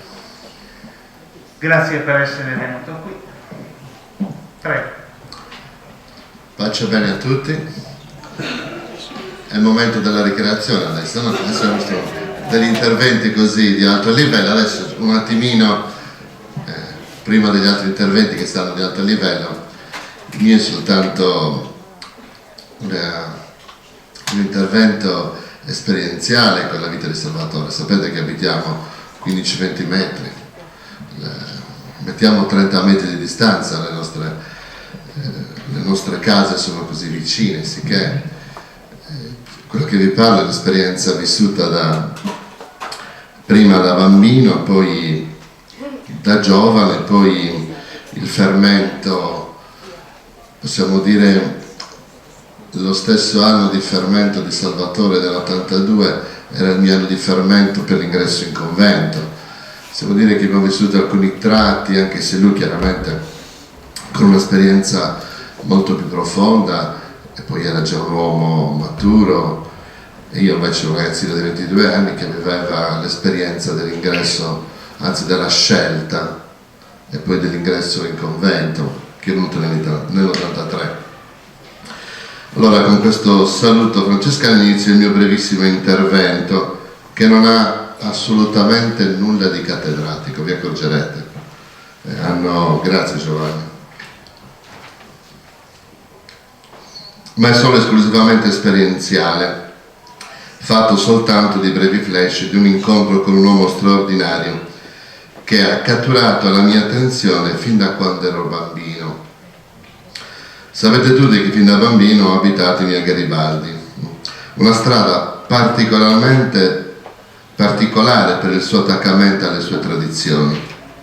Allora preparare la festa del Corpus Domini impegnava giorni di lavoro nel cercare di preparare al meglio il passaggio di Gesù. Ci si trovava in vicinato e insieme, con tanta devozione, si addobbava ogni angolo della strada e delle case. Era un aiutarsi a vicenda, venivano fuori dai cassetti e dagli armadi le stoffe più belle, i ricami più preziosi. I giardini e le campagne venivano spogliate con cura nella ricerca dei più bei fiori e rami. Si stava per strada tante ore a far festa insieme tra vicini di casa. A onor del vero questo, anche se diversamente, ma con uno spirito davvero bellissimo, capita anche oggi per la festa di San Sisinio. Oggi come ieri, festa che emoziona e impegna il nostro vicinato, in una storia che sembra non voler cambiare. Tutti gli abitanti di via Garibaldi si sentono i depositari di un impegno. quale quello di rendere il passaggio del santo il più solenne possibile, a nome di tutti i villacidresi, che non hanno la gioia di questo passaggio. E soltanto chi abita nei Garibaldi capisce l'importanza di questo passaggio. Da questo si evince che come vicinato si viveva il servizio gli uni verso gli altri. Noi stessi bambini avevamo 2 genitori, ma tutte le persone del vicinato erano nostri zii, chiamati ad educare i loro nipoti. Tra questi zii c'era anche Salvatore Angelo, che era allo stesso tempo severo e dolce, severo e dolce. Quando una cosa doveva essere fatta così o era così, non c'era da discutere, che era chiamato ad educare i più piccoli, con esempio e con vigorosa esortazione, cosa che me ha fatto sempre fino a quando sorella morte non è arrivata. I ricordi si fanno più chiari quando da ragazzo cominciarono le ribellioni verso la mia comunità parrocchiale. Lui ci esortava ad avere pazienza e con l'arrivo del nuovo viceparroco, ricordate Don Pierangelo Zedda, che andò ad abitare in un appartamento di proprietà della famiglia Spano, abitava proprio nello stesso palazzo. Gli incontri si fecero più assidui e paterni con Salvatore Angelo. Cominciai a vedere Salvatore con occhi di ammirazione. Era un uomo che vedevo pregare e che non si vergognava di testimoniare. Era l'uomo impegnato in parrocchia e che si fermava volentieri ad ascoltare i nostri animi ribelli giovanili, di che voleva cambiare tutto e in fretta.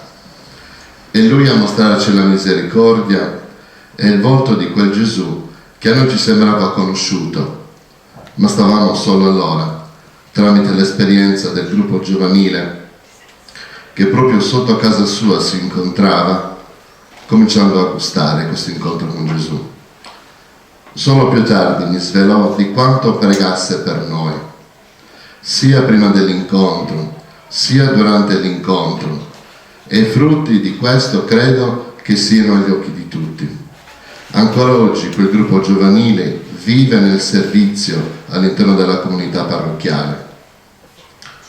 E 3 di questi giovani, ex giovani, si sono consacrati al Signore. Un'altra esperienza particolare fu quando mi parlò di questo nuovo modo di pregare. A me sembrava così lontano e fuori dai miei schemi. Con pazienza ed entusiasmo mi plasmò verso questo mondo. Mi portò con il gruppo per diversi anni ai convegni di Rimini, con padre Tardif, ricordo questa marea di gente, 80.000 persone. Mi entusiasmai e oggi ancora appartengo al rinnovamento con gioia. Questi lunghi viaggi in pullman erano delle continue catechesi e allo stesso tempo delle spiegazioni politiche su come lui amasse servire la polis, il perché di certe scelte politiche fatte per la gente e il territorio. Ammetteva certi errori e si rattristava quando invece la classe partitica metteva il partito al posto dell'uomo. Ebbi anche con il suo appoggio la mia piccola esperienza politica. Avevo 18 anni, giovanissimo mi candidai alle elezioni comunali. Lui mi incoraggiò assicurandomi la sua vicinanza. Per me fu un trionfo personale. Non entrai come consigliere, ma poco ci mancava. Imparai a conoscere un mondo fino allora sconosciuto ed entrando in quel mondo a spalle coperte da chi mi presentava a nome suo. Un'altra esperienza a me cara sono le passeggiate mattutine. Quando misi un po' la testa a posto e volli cominciare seriamente ad amare il Signore, mi recavo tutti i giorni a messa nella mia parrocchia. Avevo fatto pace con la mia parrocchia. Facevamo la strada insieme, abitando vicini e uscendo tutti e 2 di buon mattino, scambiandoci la piccola verifica del giorno prima, e al rientro, sempre più lento, si parlava di cose di Dio suscitate anche dal Vangelo del giorno. Era un modo bello e fraterno di cominciare la nostra giornata. Prima da frate e poi da sacerdote, le confidenze spirituali sono state più profonde. Adesso ci univa la nostra consacrazione. Lui diacono, io sacerdote. Sognavamo una chiesa aperta alla novità dello spirito, suscitata dal Concilio Vaticano II. Guardando con speranza il grande movimento suscitato dal rinnovamento. Migliaia di persone che lodavano Gesù, riconoscendolo nostro Signore e dando finalmente un posto alla vita spirituale, che sembrava assopita e assorbita da un attivismo nascosto, spesso d'amore verso il Signore. Rientravamo da Rimini e sembrava che il tempo non fosse sufficiente per raccontarci le meraviglie compiute dal Signore. Vedete, ciò che vi ho raccontato brevemente, avevo 10 minuti ma non li ho impiegati tutti, non sono che semplici esperienze. Vi chiedo scusa se vi ho rubato del tempo.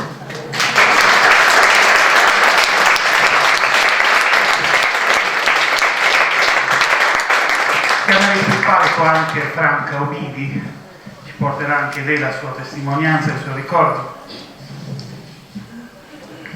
Abbiamo scelto questa formula di far su e giù dal palco semplicemente per il problema del videoproiettore. Franca arriva attualmente da Oristano, e lei è di Gorno Sno, e a Gorno Sno già da giovanissima ha cominciato la sua attività politica all'età di 23 anni. È un insegnante elementare e ha culminato la sua attività politica dal 95 al 2000 ricoprendo la carica di sindaco di Gorno Sno. Dicevo che ha fatto la catechista fin da giovanissima e nel 1980 insieme alla sua amica Lisetta Cariddu ha ricevuto da Monsignor Teddy il mandato di ministro straordinario dell'Eucaristia, le prime laiche della nostra diocesi. Durante l'episcopato di Monsignor Gibertini ha ricoperto l'incarico di segretario della consulta diocesana dei laici. Attualmente, dicevo, vive a Oristano, dove segue la comunità focolarina e si adopera concretamente nel sociale. Infatti ha collaborato da vita a una scuola per la formazione di cittadini attivi, aperta a giovani e adulti, e ha creato un gruppo di associazioni e movimenti che si danno da fare per gestire una casa di accoglienza notturna per persone senza fissa dimora. È membro della commissione delle MTPU, è un acronimo di movimento, lo rendiamo in italiano, in realtà sarebbe una sigla in inglese, Movement Politics and Policy for Unity, che in italiano insomma viene reso come Movimento Politico per l'Unità, un movimento fondato da Chiara Lubick, e di questo movimento lei è stata presidente regionale per una decina d'anni. Nel 2012 ha contribuito a far nascere a Cagliari la prima scuola di partecipazione politica per giovani, e questa esperienza ci piacerebbe replicarla anche qui a Villa Cidro e in realtà ci stiamo già lavorando. Prego Franca. Sì, buonasera a tutti. Sennuccio aveva un po' di disagio, io dico del sacro timore, a parlare qui davanti ai vescovi, non sono molto avvezza a grandi convegni, ma mi affido alla vostra bontà, alla vostra comprensione, anche perché non ho la rete, non ce l'ho fatta scrivere tutto e parlerò un po', mi sono segnata una scaletta. Bene, intanto quando Giovanni mi ha proposto di partecipare a questo convegno, e poi anche Marisa, sono stata molto contenta. Infatti ho detto subito un sì, così, così, anche perché veramente mi lega a Salvatore Angelo grande stima e apprezzamento. Io l'ho conosciuto negli anni 80 forse, quando tutte e due lavoravamo appunto nella diocesi. Lui aveva già lasciato i suoi incarichi politici e si dedicava appunto a un servizio nella diocesi. Anch'io allora facevo parte del consiglio pastorale diocesano e poi eravamo anche insieme nella consulta dei laici, diocesana dei laici, e ricordo che erano anni di grande fermento nella nostra diocesi. Tra l'altro c'è sempre stato e c'è anche adesso, so perché io, anche se non faccio più parte della diocesi, però leggo volentieri Nuovo Cammino e quindi so di quante novità, di quanto si sta mettendo in atto anche con il sinodo diocesano. Ecco, così veramente sentivo di farvi proprio anche i complimenti per questo, e quando lo dico anche a Tristano sono sempre molto orgogliosa, proprio perché ho fatto parte di questa diocesi. Sì. Sì.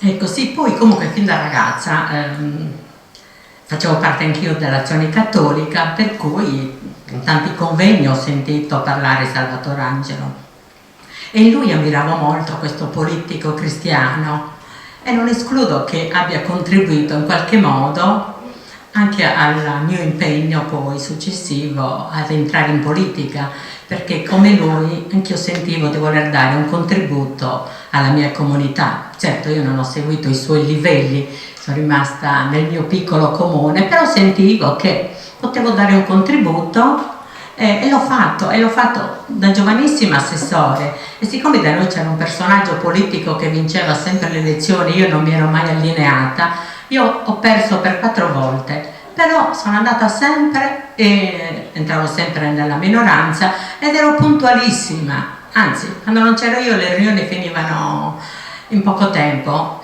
proprio perché dicevo saranno pochi quelli che mi hanno votato, perché io li capivo, quello poteva promettere un posto, poteva dare altro, però essere in minoranza pure è importante, controllare, stimolare, e così è stato. Ecco, poi con Salvatore Angelo sì, abbiamo avuto occasione di lavorare, sempre riguardo alla politica, a un grosso convegno, anzi 2 convegni. Quando c'era Monsignore Albertini ci chiamò perché voleva riunire tutti i consiglieri comunali di tutti i paesi della diocesi.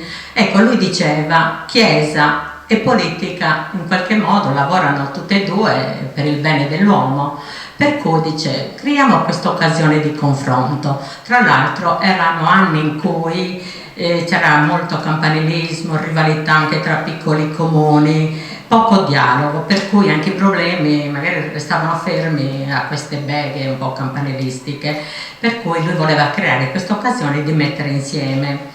E infatti ci chiamò, noi preparavamo tutte le lettere che naturalmente lui aveva firmato, e a questo convegno allora ad Arese parteciparono 150 consiglieri comunali, non solo, ma c'erano anche alcuni esponenti della regione o della provincia.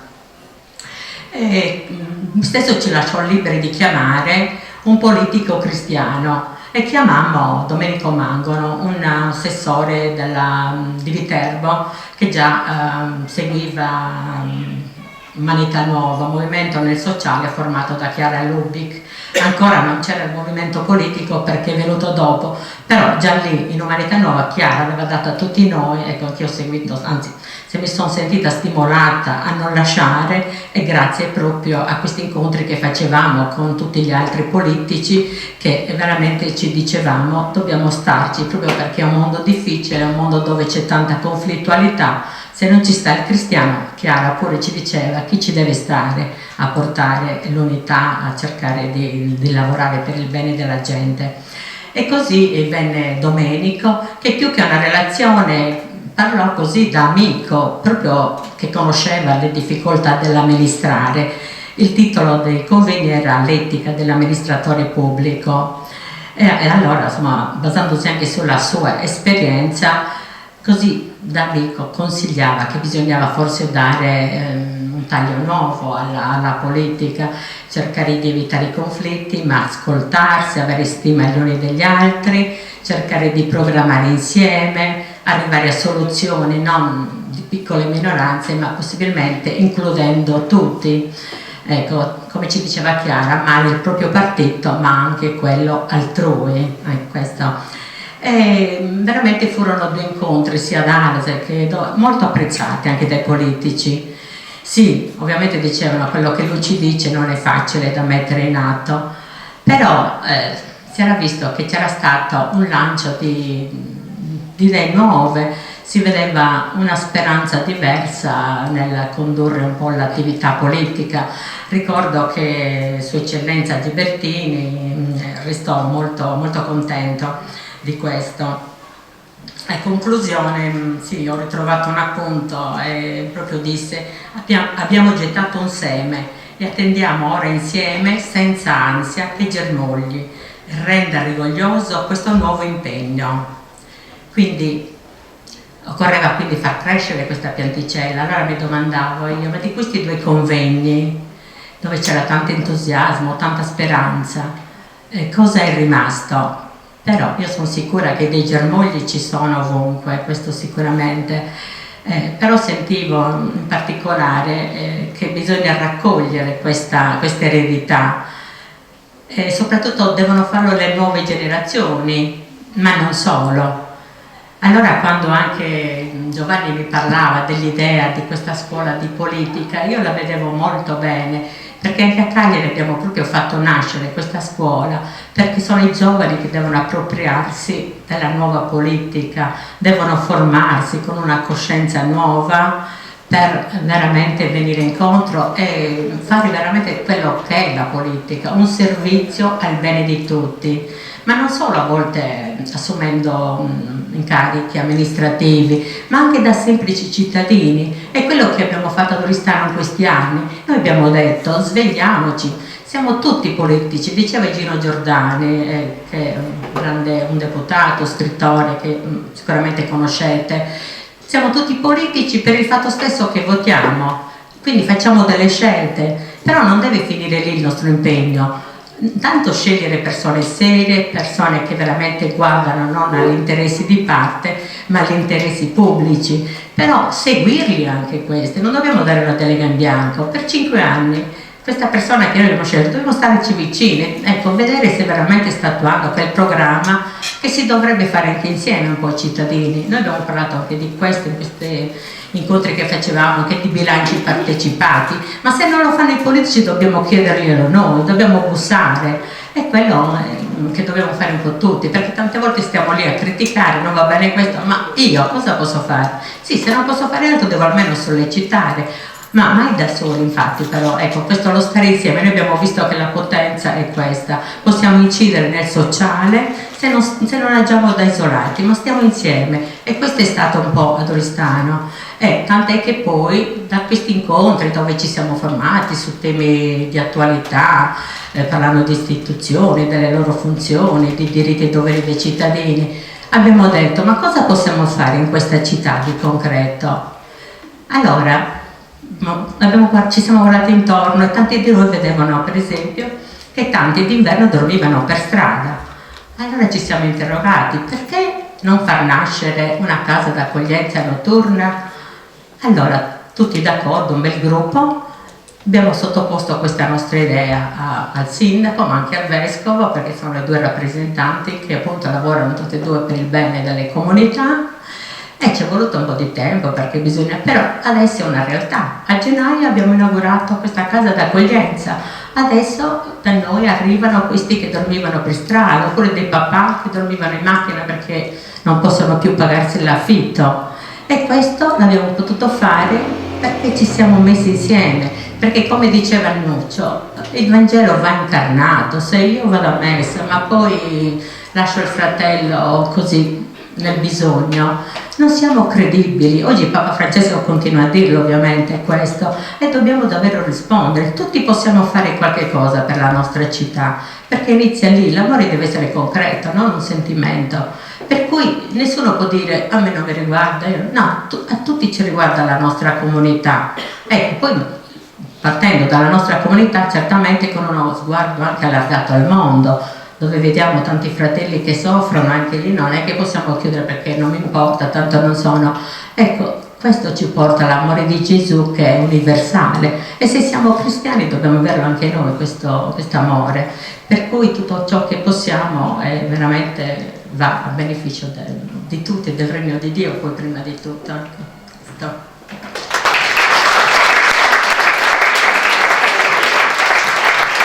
Ti ringrazio, Franca. state pure ancora qualche secondo.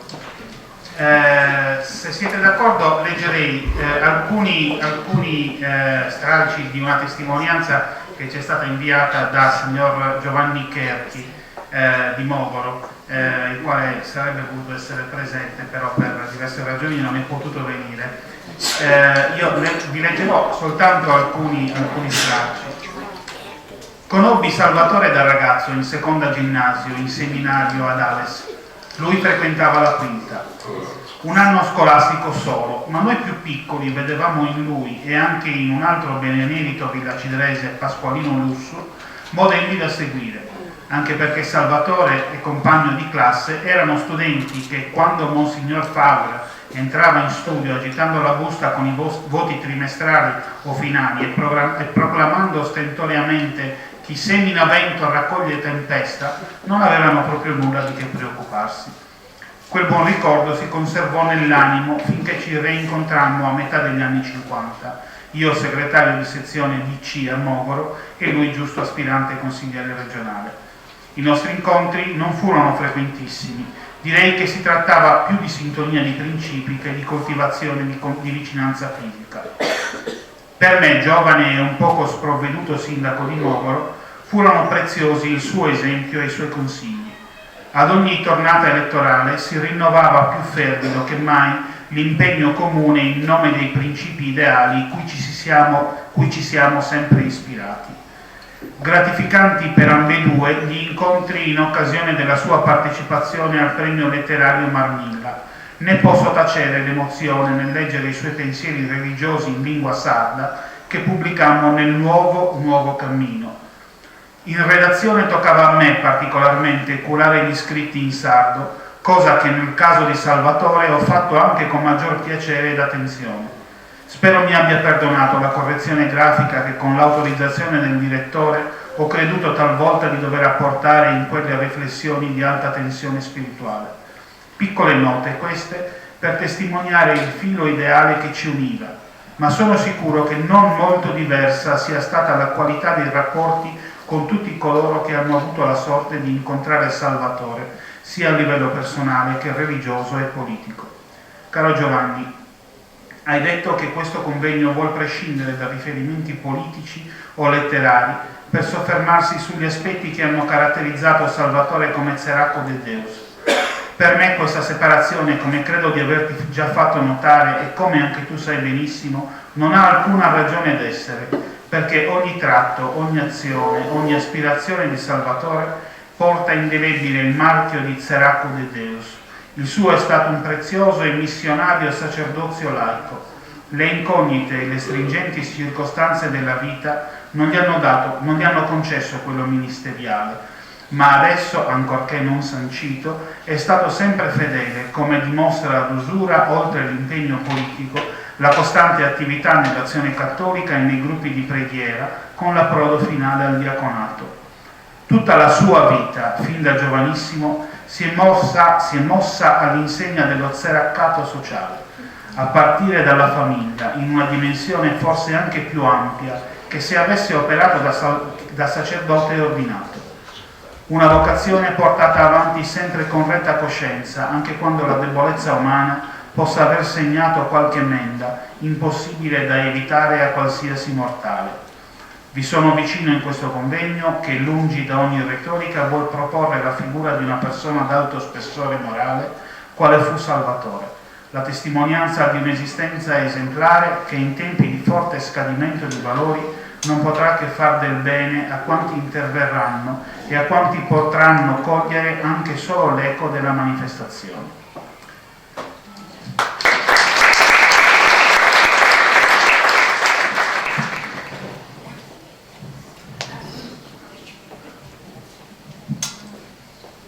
E dopo queste relazioni, poesie, preghiere, riflessioni, mi è davvero difficile. Spero davvero di non rovinare quello che abbiamo costruito insieme. Ma devo fare una premessa. La mia unica conoscenza di Salvatore Angelo Spano è dovuta ai miei compagni di classe, erano tanti, della diocesi di Ales-Terralba, compagni di classe che ogni tanto me ne parlavano in un modo o nell'altro di un esempio che avevano avuto.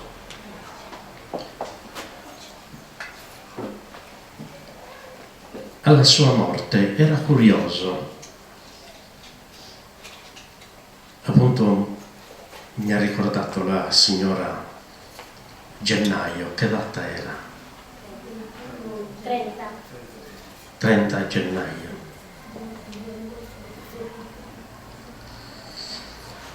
Il 2 febbraio io sono stato chiamato in nunziatura per essere nominato vescovo.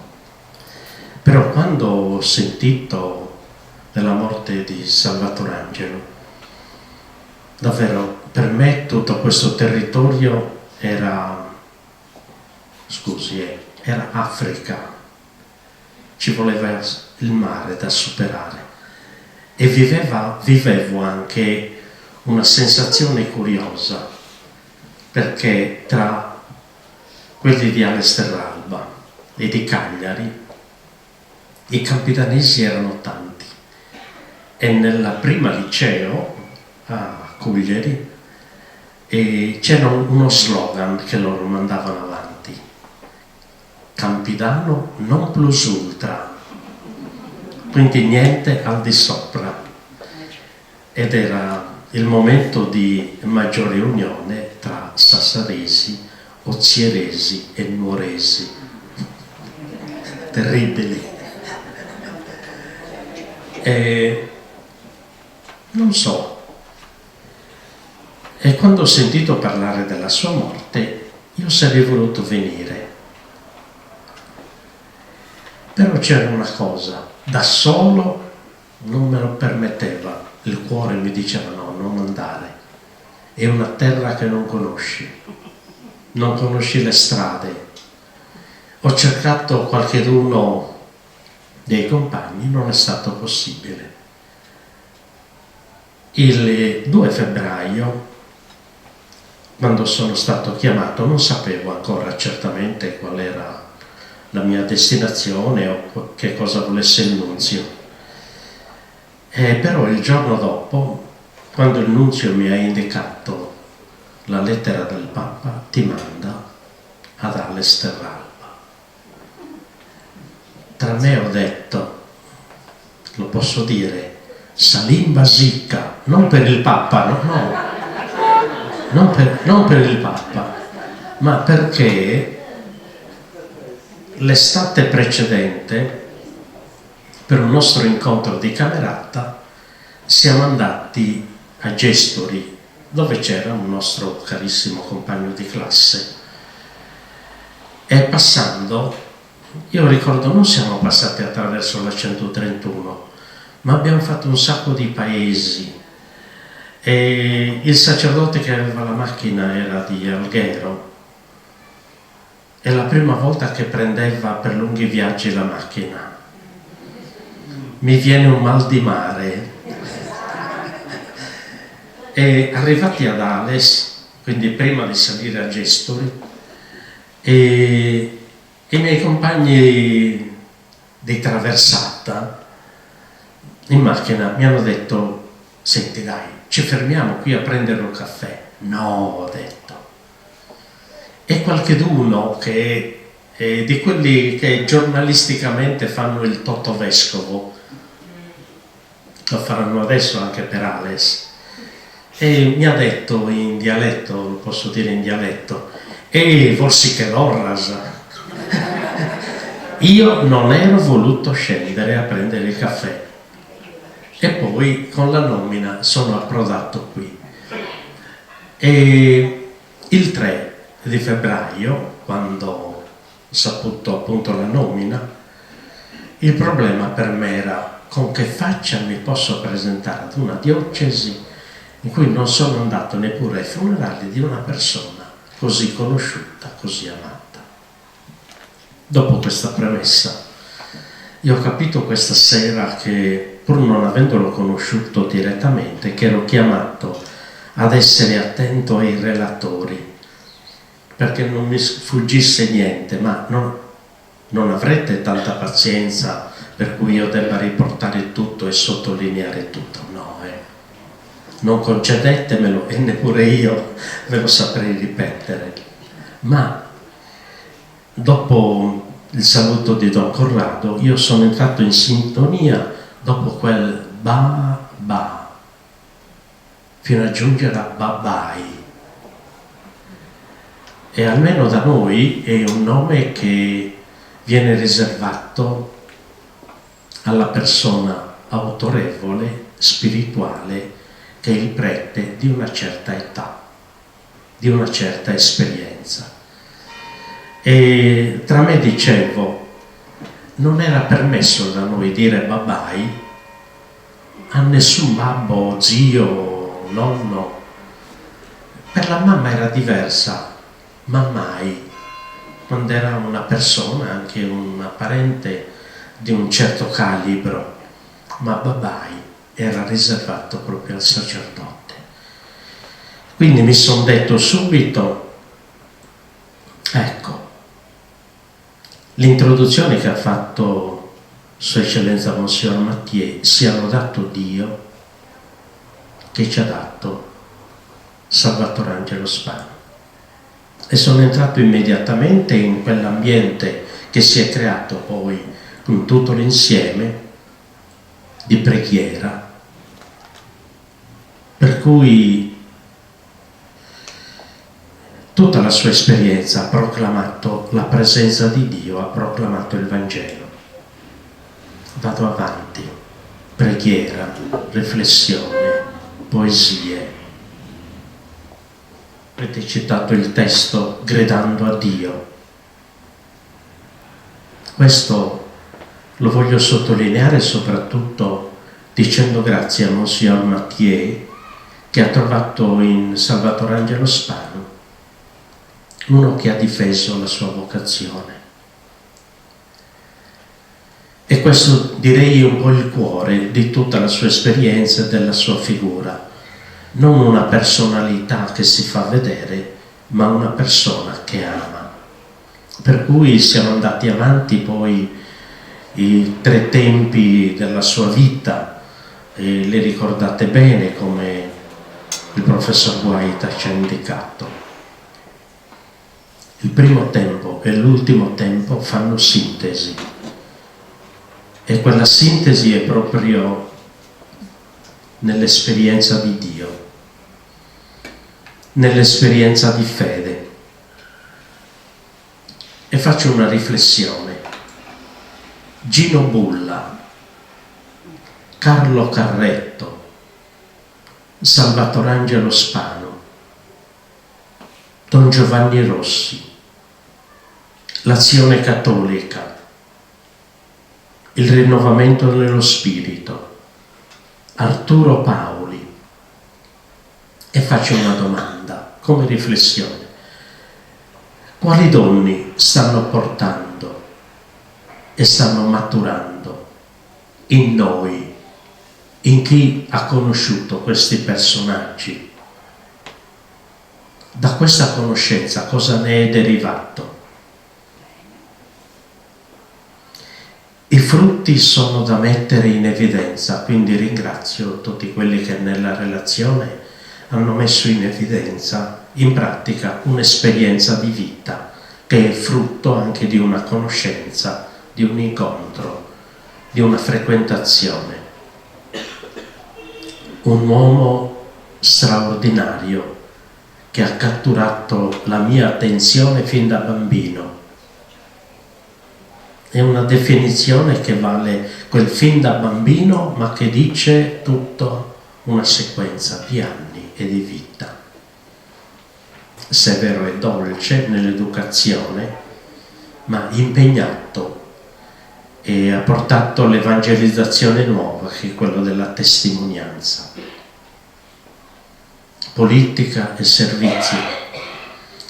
Grazie quindi anche a Franca Willi. Come posso concludere? C'è chi semina e chi gode dei frutti maturi.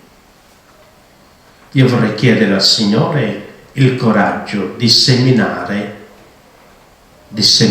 con la vita, di seminare il Vangelo, di seminare amore e servizio, come abbiamo ascoltato di questo esempio fulgido in Salvatore Angelo Spano.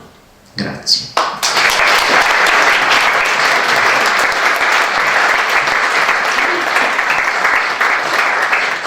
Devo prima di tutto fare il mia colpa perché, essendo oggi il mio compleanno, non sono potuto andare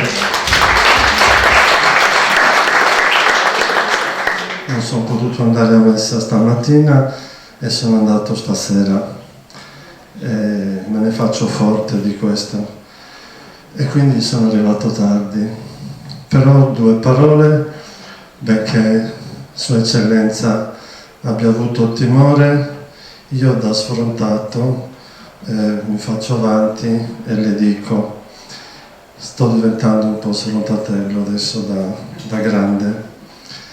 Caro Giovanni, non pensavo di doverla leggere, contavo di dartela, però tu mi hai dato questa opportunità. L'ho scritta adesso mentre Sua Eccellenza parlava. Non che non sappia oggi come allora, come sempre, pietre miliari per segnare il cammino che ogni uomo intende compiere, la provvidenza. Ma Salvatore Angelo Spano mi manca, come riferimento concreto oggi per i nostri passi, uomo dalle mani grandi, aperte, dal cuore di carne, vivo e pulsante, ricco di parole di vita. Ho avuto dei bei rapporti con lui, delle belle chiacchierate, anche ci siamo detti le nostre cose, le nostre esperienze di spiritualità, le nostre amicizie, anche in un bel posto, a Coginas. Stava seduto in macchina, poi è sceso e ha chiesto un abbraccio. Ho detto: Mariano, dammi un abbraccio. E così è stato.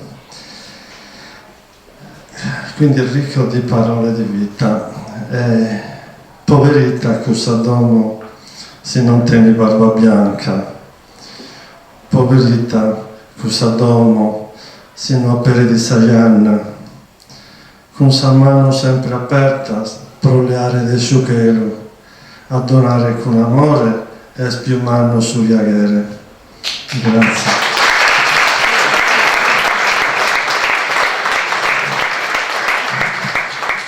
Se siete d'accordo, vi proporrei di ascoltare Salvatore in un racconto che è contenuto all'interno del libro di cui oggi diamo l'anteprima. Poi la presentazione ufficiale sarà il 18 giugno, faremo la dovuta pubblicità.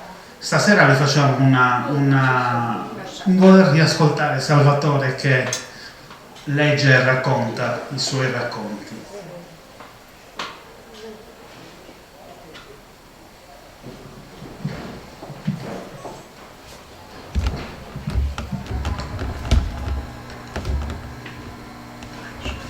Salterò la presentazione, insomma, vi dirò soltanto il motivo di questo titolo. Sida in sardo campinanese sono i rami, le frasche, insomma, no? Quelle che si usano per confezionare il tetto dei spinettos o le fascine. E Sida però era anche il cognome della mamma di papà, di mia nonna, per cui ho voluto avvicinare il cognome di papà al cognome di sua mamma, alla quale aveva dedicato una bellissima poesia.